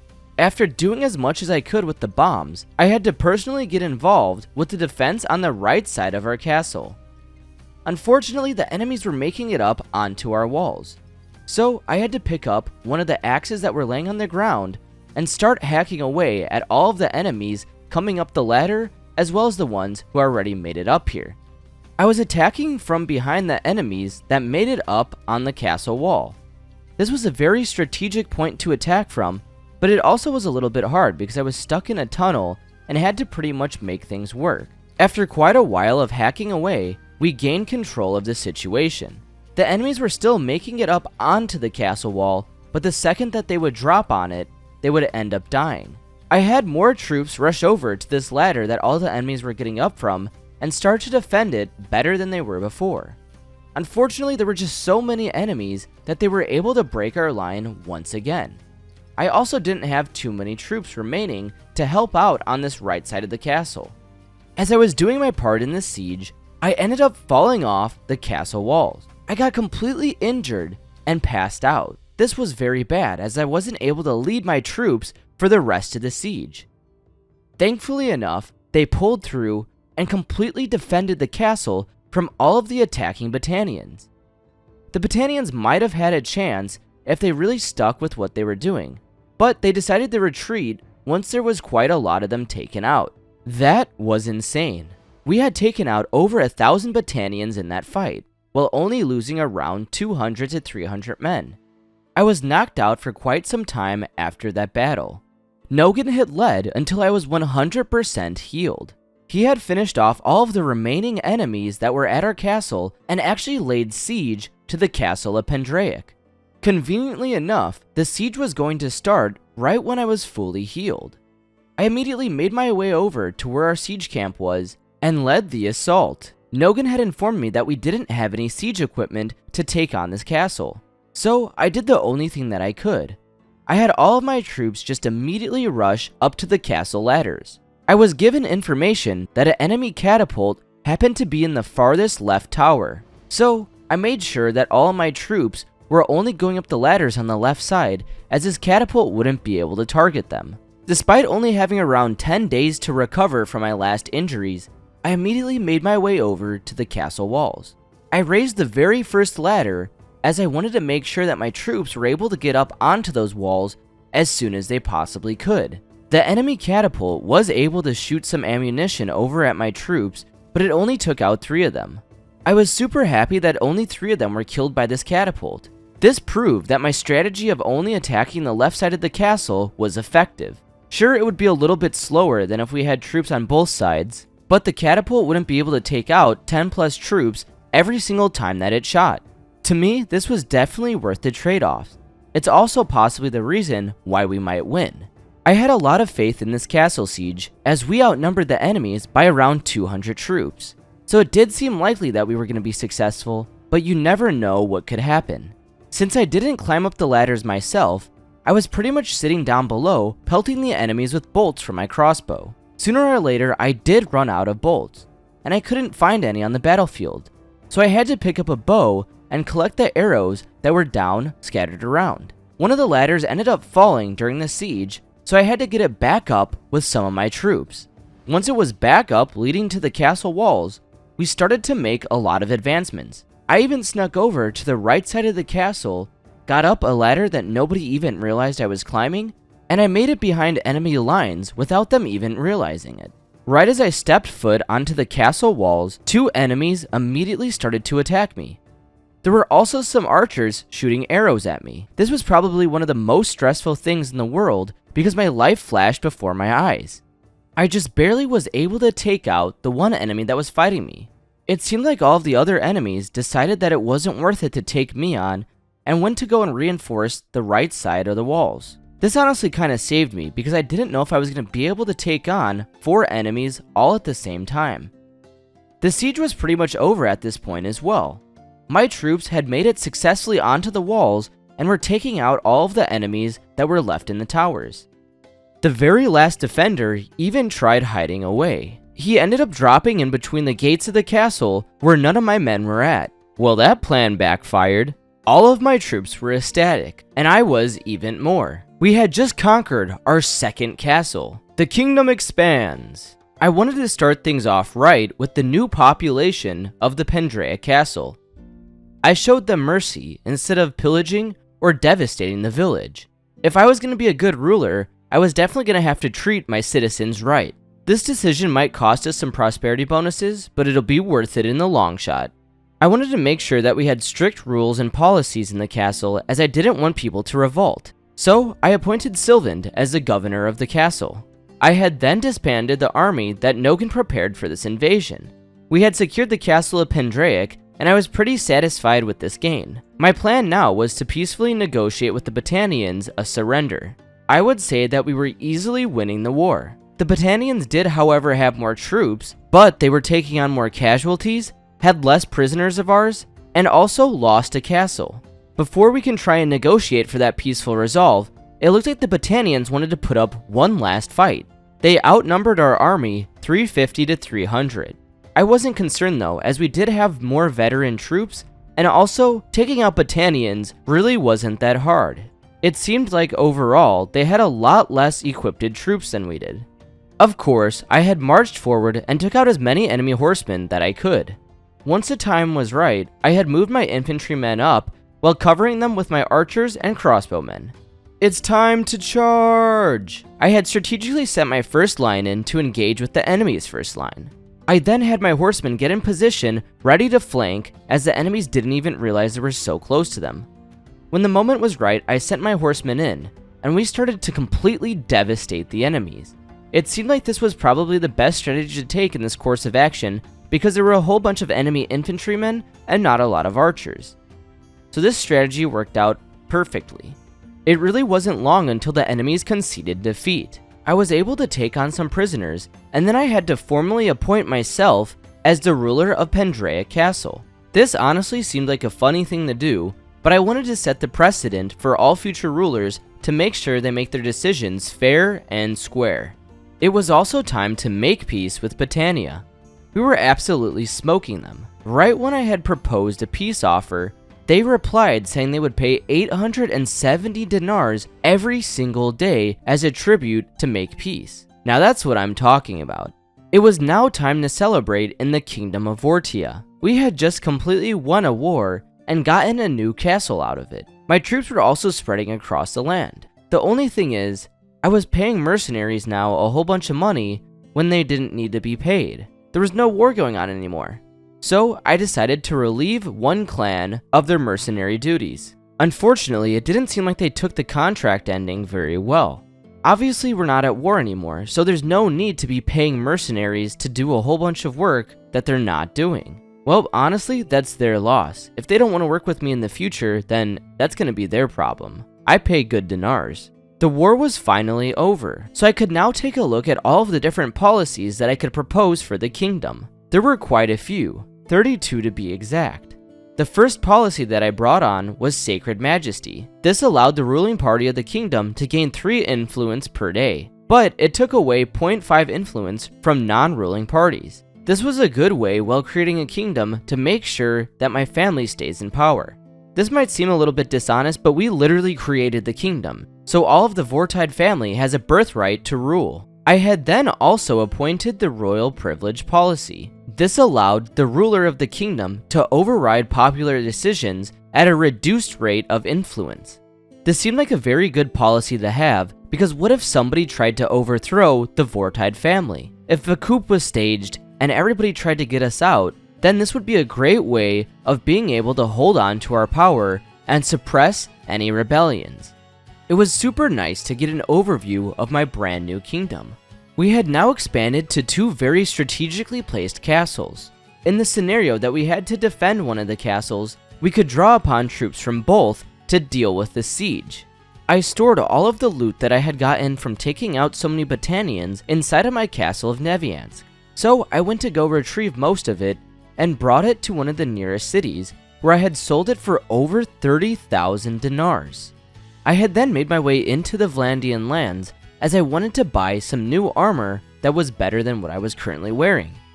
I didn't end up finding anything. I tried on a whole bunch of different armors, but the only thing that was a little bit better was around 200,000 dinars, which I was not going to spend.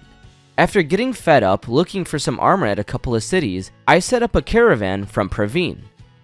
One of my companions got displaced from their other caravan during the war, so it made sense to get another one up and running.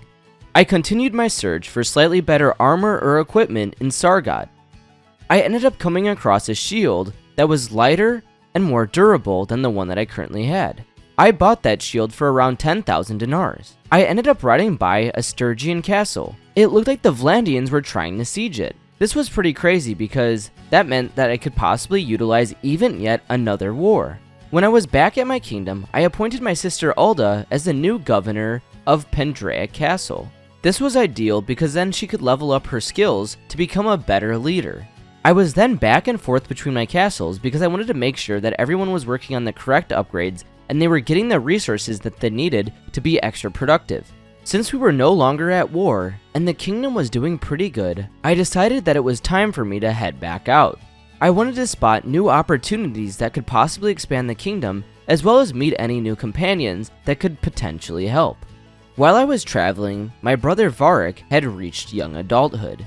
I decided that it was time for him to travel as an envoy to increase his charm skill. As he left, I had also mentioned to him to never let his guard down. This would improve his strategic skills.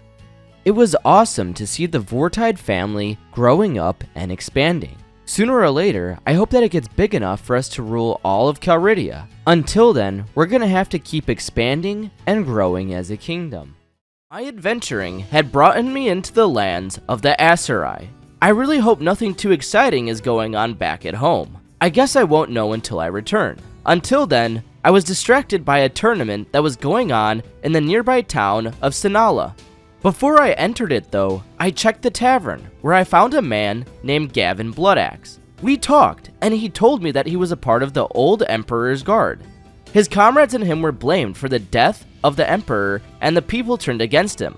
He continued telling me that his guard felt very betrayed by what happened, so they did some unspeakable things. Gavin said that he was very ashamed of what happened, and he seemed very sincere about this. So I invited him to work for me as one of my companions. This way, he could restore his honor. He gladly joined my house, and him, Sylvan, and I all joined the tournament going on at the city together. For the very first round, I was placed in a 1v1v1v1. Most tournaments were styled like this. After doing a whole bunch of hacking and slashing, I had won the round. The next one was on horseback. Unfortunately, my team was not the best. I was left in a 1v3 situation. My teammates really couldn't hold their own. I carefully took out 2 of the 3 blue team contenders. Sylvan, my wife, was the only one that still stood. It didn't feel right taking her on in the tournament. It reminded me of a while ago, back when we first competed against each other before we were married. I knew that she would still want me to try, so I just acted how I normally would against an opponent. So that's exactly what I did. I had taken her out with a lunge to the back. The third round consisted of a very intense duel. I was constantly slashing at my enemy's shield. I ended up hitting it so many times that it broke. Since there was no shield, I was able to take out the enemy swordsman in a matter of 2 swings. I then moved on to the archer, which was a breeze, and it was down to the final round, which really wasn't that hard. Nothing new, Inric on top. I then led my party away from Sinala. We made it further into the Asurai kingdom. I chased down and then started talking to a random Asari Sultan. He was named Unquid. I wanted to see if he had any cool quests that needed to be done. Sadly enough, Sultan Unquid said that I am a king of another kingdom. This meant that I couldn't be entrusted with any important quests. This kind of made me realize that being king meant that I was not able to do a lot of the things that I used to. And honestly, this was a good realization, because I really just needed to focus in on running my kingdom and expanding it through war. Even me just being here now was pretty risky, as anyone could declare war on us at any second. I quickly made my way through the rest of the Asurai lands to the side that I didn't enter in on. I decided that I really only belonged near my castles, and defending them was my highest priority. On the great journey back to the Vortian lands, I had stumbled upon a forest bandit hideout.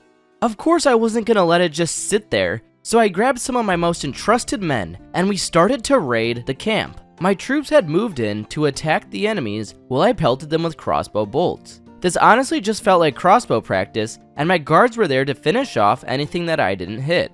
Finally, the bandit leader had come out of hiding, looking to see who was destroying all of his troops. He asked me to duel, and I said very well. I really wanted to make an example of him. Just the only concern was that I had a spear and he had an axe. If I don't keep a lot of distance between us, then I'm not going to be able to even get any hits off on him. Luckily enough, I devised a plan. I just would hit him with my shield, step back, and then stab my spear at him.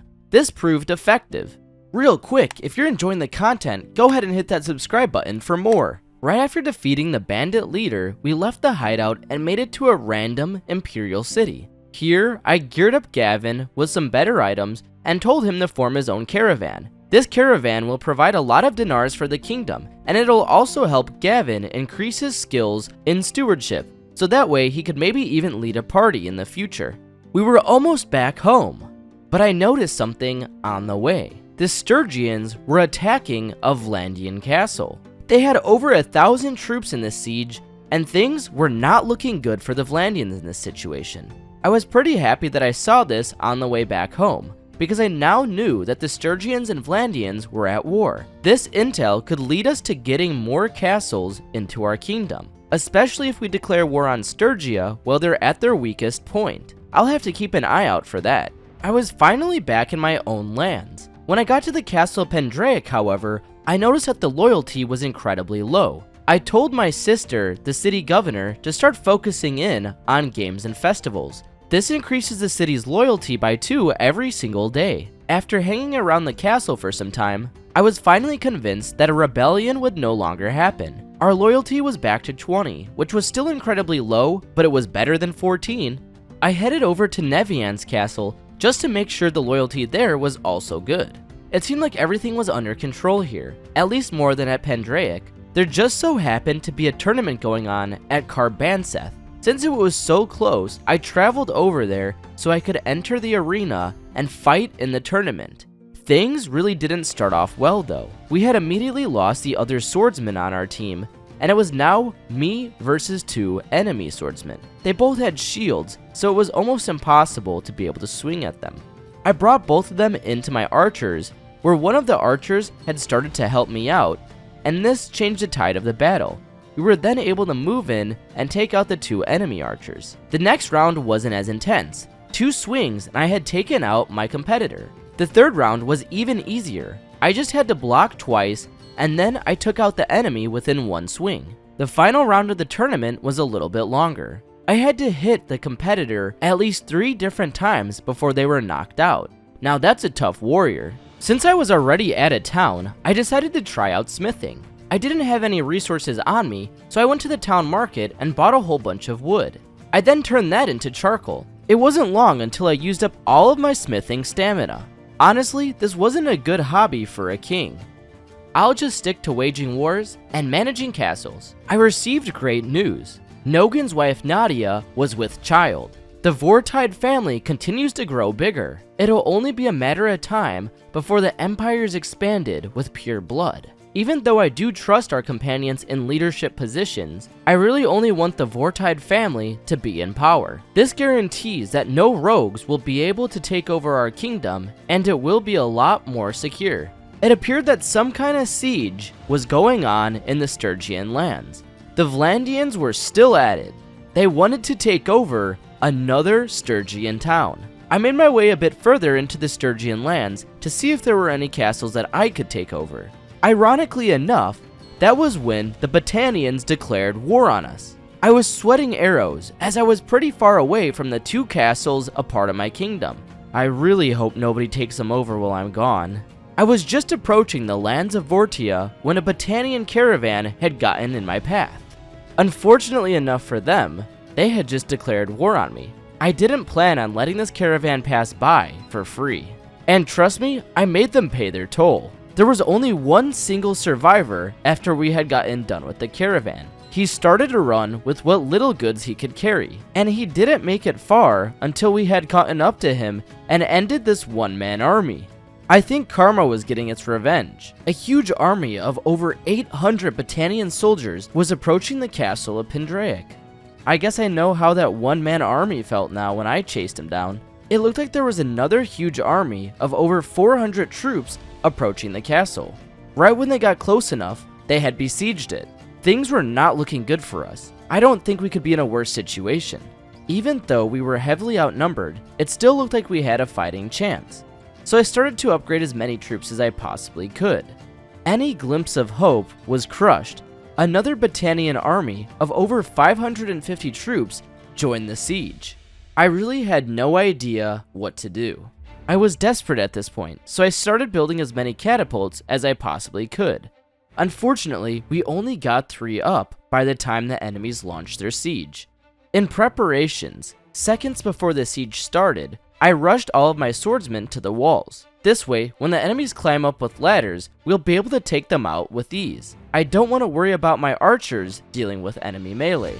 Honestly, at this point, we were just running a Hail Mary. We were outnumbered 4-1, and things were not looking good for us. My plan was to use the catapults not on the enemy siege equipment, but on the enemy units themselves. This would hopefully take out as many troops as we possibly could, so we won't have to fight them off later. Good thing I was a mean shot on the catapult. Every single time that I had fired it, I took out at least 20 to 30 troops. The siege had progressed on, and the enemy battering ram had been destroyed by my other catapult. At this point, I was just shooting as many ballista shots as I could into the large crowds of Battanian soldiers. The strategy seemed to be working, but it was taking absolutely forever. And I'm not joking when I say forever. I think I shot off at least 40 to 50 bolts already. As our defense held strong, the enemies started to retreat. They still outnumbered us a good amount, but I don't think they were confident enough to try and take us on. That's right, keep running. I was absolutely amazed that we had won this siege. The enemies lost over 700 troops and had around 450 injured. We had less than 200 casualties. Now that's what I call a good defense. I was honestly convinced that every single Battanian general was a part of this siege. We had taken at least 10 generals prisoner just from that siege alone. The enemy forces were scattered. They didn't know what to do, so their huge army had disbanded. We were well put together and ready to take on yet another fight. So I had my party set out and we started chasing them.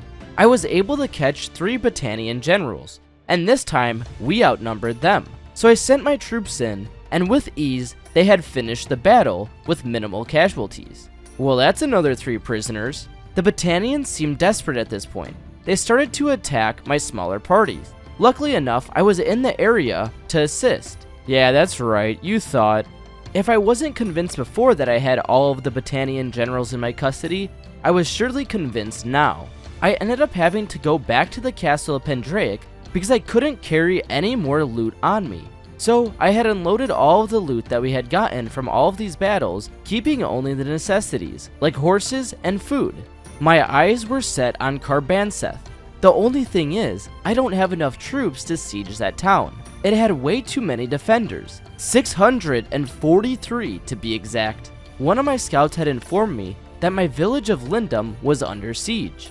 I went over to see what was going on, and a small party of only 16 troops was trying to attack it. Now that's just pathetic. It appeared that the Battanians were struggling to rebuild their armies. To make things even harder for them, I was taking out all of their small parties roaming around. Hey, they were the ones who started the war, don't judge me. As I roamed further into Battanian lands, I had come across the High King Caledog. This was the moment of truth. King versus king. Of course, I won. Caledog was now amongst my prisoners, and I think this is a good point in the war to say that I pretty much won it. Or did I? As I was distracted with High King Caledog, another army that was pretty large in size decided to siege Pendraic. Unluckily enough for them, I headed over immediately to the castle and was getting ready to attack them head on. I was a little bit nervous about this battle. We only had a slight advantage, and I didn't know if there were more parties to come and assist them. I immediately charged up to the side of the enemy army. They probably didn't know that it was me. I looked like a single scout seeing what their forces had. Little did they know, I am the cavalry. I immediately started charging the enemy horsemen. They didn't know what to do besides start riding away. You know, it's kind of ironic because why would a whole bunch of horsemen run away from one single horseman? Now that's the power of intimidation. I kept making my rounds as I took out enemy after enemy. I even utilized my crossbow as I rode past the large horde of enemy troops. I slowly kept picking away at the Battanian army while my troops made their way forward to join in the battle. Hold, charge! The inevitable happened. I told my troops to fully engage and not back down. My troops did exactly what I said, confidently. We had fought in together so many different times, and they knew that we had the edge in this battle. It felt like a good time to go on the offensive. I started rallying my troops and headed towards the Battanian lands. I do have to give it to them though. They raised troops at an incredible speed. We had just taken out all of their armies, and they had another 300 troops ready to fight. The downfall of this though is those troops had absolutely no experience in war. They had the numbers, but they didn't have the brains. I ended up having to retreat my troops a little bit after taking out that 300 plus enemy army. Then, the unthinkable happened. The Kingdom of Stygia declared war on me. I was now at war with two different kingdoms. Battania was definitely going to take advantage of this. They had immediately sent over an army to put my castle under siege. I'm assuming that this was a part of their plan. Hold me at one castle until the forces of Stygia arrived to join the siege. Little did they know I wasn't going to let this happen. Right as night fell, I sent out a little division of horsemen to try and take out the enemy siege equipment. This realistically wasn't even a battle. My troops didn't even touch the equipment, and we had just taken out all of the enemy guards defending it. This was at least 100 of the enemy troops. We now held an advantage. Oh, I spoke too soon. We were now outnumbered once again, and the siege continued on. We tried yet another ambush on the enemy siege equipment. Well, I guess I shouldn't say on the enemy siege equipment. We technically were just going out there to try and take out as many of the enemy troops that we could. This once again was a success, but we were still outnumbered heavily. After holding out for quite some time, the enemies had finally decided to invade. I ran the same strategy as last siege with all of my swordsmen on the walls. To be honest, even though we were outnumbered by quite a bit, I really wasn't that scared. We defended this castle from 1800 troops last time, so I really wasn't worried about a mere 900. Once I had everything set up perfectly, I had rushed over to one of my catapults. Immediately, I began flinging rocks at the enemies. Even though I was confident about this fight, I needed to ensure that we actually did win. After quite some time, that enemy battering ram had arrived directly in front of our gates. I headed down a level to start throwing stones at it, and that was when I realized the enemies were retreating. This was incredibly odd because they still had a lot of troops left. I wonder why they gave up so easily. Hey, I guess I'm not gonna complain. Right as the siege ended, I had seen two parties of Battanian troops. One was around 350 and the other was around 100.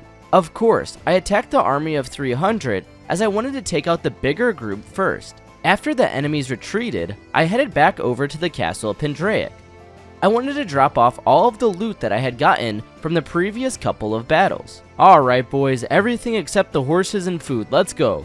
After securing my loot, I then started to pursue the second Battanian party from earlier. It wasn't long until I had caught up to them. We did have a lot of horsemen in our party after all. When we caught up to them, we had completely destroyed them. They only had around 100 weak troops, while we had around 120 well-seasoned troops. All of this talk about troops made me realize that I need more. So, I ended up heading over to every single village nearby and recruiting all of the troops they had to offer. Even though we had a lot of experience in wars, I never had to fight off two different kingdoms at the same time. I was for sure feeling the pressure of this as a pretty large Stygian party was already attacking one of my villages. I then headed over to a Battanian village to raid it. The prior Stygian attack on one of my villages had inspired me to start raiding some of the Battanian villages. Even though this seemed like a good idea, it was distracting me from defending my castles.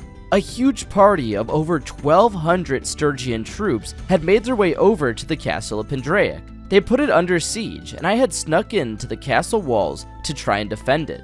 As usual during sieges, I employed my regular strategies. All of my troops had poured out of the castle unexpectedly.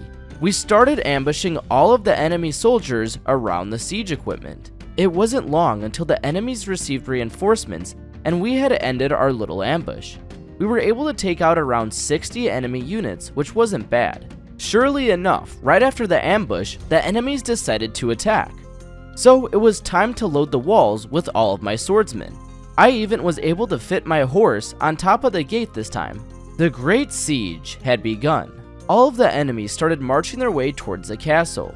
Once again, they were grouping up, and I was on the catapult, doing what I do best.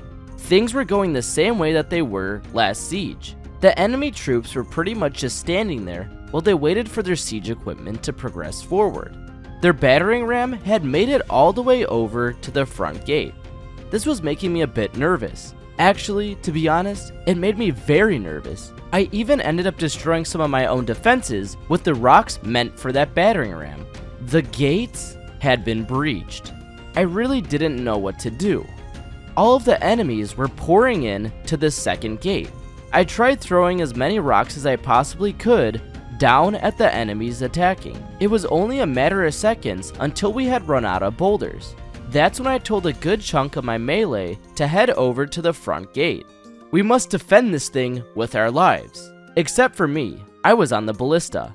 Now you might be wondering why I wasn't in the front line helping my troops. I saw an opportunity in trying to take out as many possible enemies with the ballista in the tower. This seemed like it would be a whole lot more effective. Once I got up there though, I realized that none of the enemies were really in range to be hit. I then started shooting my crossbolts into the crowds of enemies trying to attack us. Not too long after, they had decided to retreat. We were victorious. Honestly, this siege kinda scared me. That army had made it the furthest that any other army has ever made it during a siege. That defense was so intense, it made me realize I wasn't going to be able to fight off both kingdoms at the same time. I decided that I would declare peace with Britannia, as I was winning the war against them. They accepted and gave me a decent amount of gold per day. This now made things a little bit easier to handle. It was no longer a 2v1, but rather a 1v1. Only having to worry about one war was a huge relief. I ended up upgrading some of my troops and hiring some new ones. That was when I noticed a large Stygian party heading towards the lands of Vortide. Now this was getting ridiculous. I couldn't even get a break from fighting.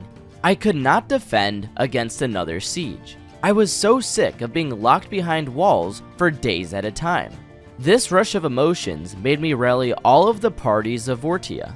Once we were all together, I had finally started to attack the enemy Stygian party. They were in the middle of sieging my castle, but this time, I set up an ambush. I was willing to do anything to avoid fighting another siege, even if it meant fighting a battle with the odds stacked against me. I used my usual strategy of riding ahead and taking out as many enemy horsemen as I possibly could. This for sure evened the tide of the battle. It was now time to send the troops in. Things really weren't going as planned. I was losing a lot more troops than anticipated. I was honestly seeing more of my men being taken out than the enemies. This was pretty concerning, but it was still the beginning of the battle, so we had time. As time progressed, all of my infantrymen and ranged units were taken out. Only the cavalry survived. The Stygians were in a complete opposite scenario. All of their cavalry was taken out, but they still had range and infantrymen. It's a good thing that my cavalry units are some of the most powerful in all of the lands. To further prove that point, my cavalry, being the only units left that I had completely demolished the enemies even though we were outnumbered by them. Also, almost none of them had died. They were the final survivors at the end of the battle. After the fight, I disbanded my army. It was very important to me to make sure that all of the parties of Vortide were in tip-top shape. So disbanding and allowing them to rest and recruit some more troops was the ideal move. That was when the unthinkable happened. My former mercenaries had completely quit their jobs. We no longer had additional parties roaming around the lands to defend them. I will have my revenge on the Clan of the Hand. Until then, I'm gonna have to try and find a replacement clan. Despite the bad news of losing my mercenaries, I had received some good news. Nogan and Nadia's child was born. This once again meant that the Vortide family was growing.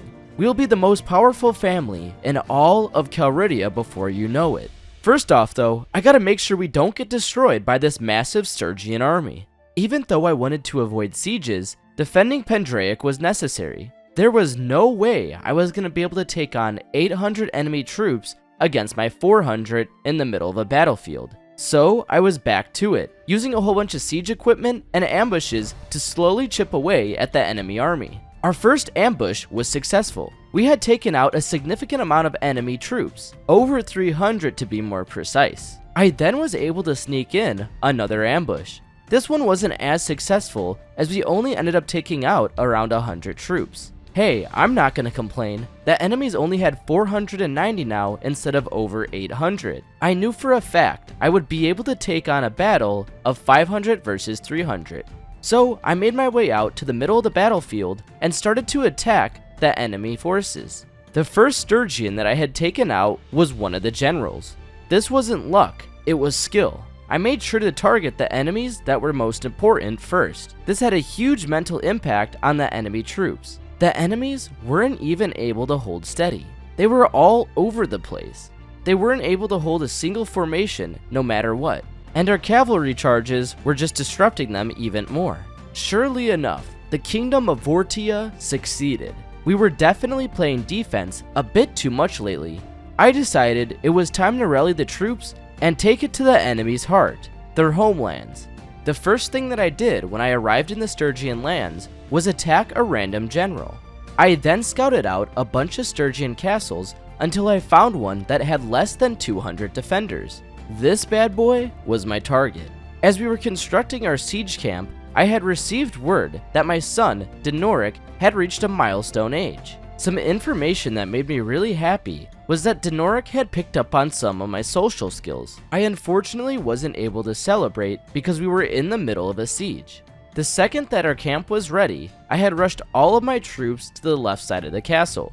There was an enemy catapult in the top left tower, so it made sense to get really close to it so it wouldn't be able to take out a huge chunk of our troops. Even though we were taking precautions against this catapult, on the way over to the walls, it was able to get off one shot. Thankfully enough, it had only taken out about 7 soldiers. We arrived at the walls and started getting the ladders up as quickly as possible. I wasn't going to be the first one to climb up them, because if I had gotten taken out, then who would lead the assault? My troops started flooding in, and I was shooting a bunch of enemies with my crossbow. When the time was right, I started scaling the walls and headed into the castle. It looked like all of the enemies were just retreating. This meant that we now owned the castle. What a successful siege! The only downfall about taking over a castle in the Sturgeon lands was that it's so far from the rest of the kingdom. If we're gonna have to defend this castle, when we're gonna have to defend this castle, it's going to be very hard. As I was making my way deeper into the Sturgeon lands, I had noticed a giant army of 500. This was a little ridiculous, so I decided to see how many dinars we would get from making peace with the Sturgeons. It appeared to be around 100. Now that's not bad, especially when it gets us out of the war. As I was heading back to the Vortide homelands, I had noticed a city rebelled. I went to go scout it out. Unfortunately enough, I saw that the Vlandians had already made their way over here and were sieging the town back. This wasn't a wasted trip, because I had gotten information that Carbanseth was going to rebel soon. We just had no idea when. If I time this perfectly, I'll be able to take over my very first town. I started selling as much loot as I possibly could. I needed to make sure we had a whole bunch of extra dinars if we were going to own a town. I then started recruiting some more troops and selling off even more loot. I found myself back in the Vlandian lands, but they weren't too far away from Carbanseth, because obviously once the rebellion happens, I need to be nearby to take it over. I honestly spent so much time waiting. I even rallied and disbanded my army a couple different times. Time really felt like it was taking forever. I even headed back over to the castle of Pendraic to make sure everything was going smoothly. Of course, that's when the rebellion happened. I wasn't prepared at all, and my troops were nowhere nearby. So I just headed over to a random rebellion party and decided to attack it. This looked like one of the most powerful parties that they had, so it made sense to attack them now and take them out before my troops arrived and we were sieging the castle. Right as all of my men had joined my party, I rode over directly to the town and besieged it. Geez, those are some of the fastest builders I've ever seen. The rebellion town had immediately put up 2 catapults and 1 ballista. I didn't want to mess around with any siege equipment, so right as the camp finished building, I had sent my troops in to attack. It seemed like the left side of the castle strategy worked out really well in the last siege, so I decided that we would use the same strategy for this one. Let's hope it works. I didn't want to wait until the siege was practically over this time to get up onto the castle walls. so I went and found a random sword on the ground and started scaling one of the ladders. Right as I made it atop of the walls, I had seen a sight that I was a little bit confused about. It looked like there was a pit full of a bunch of enemy archers. There was no one really defending the actual walls. This strategy had me super confused until I felt the wrath of it. As I was trying to fight off 2 enemy soldiers, I got hit by at least 3 or 4 different arrows. Now I see what their idea is, but it's still unconventional. The giant group of enemy archers was scattering across the castle very quickly. As I was fighting on another side of the walls, I had seen the giant mob of archers just randomly running by.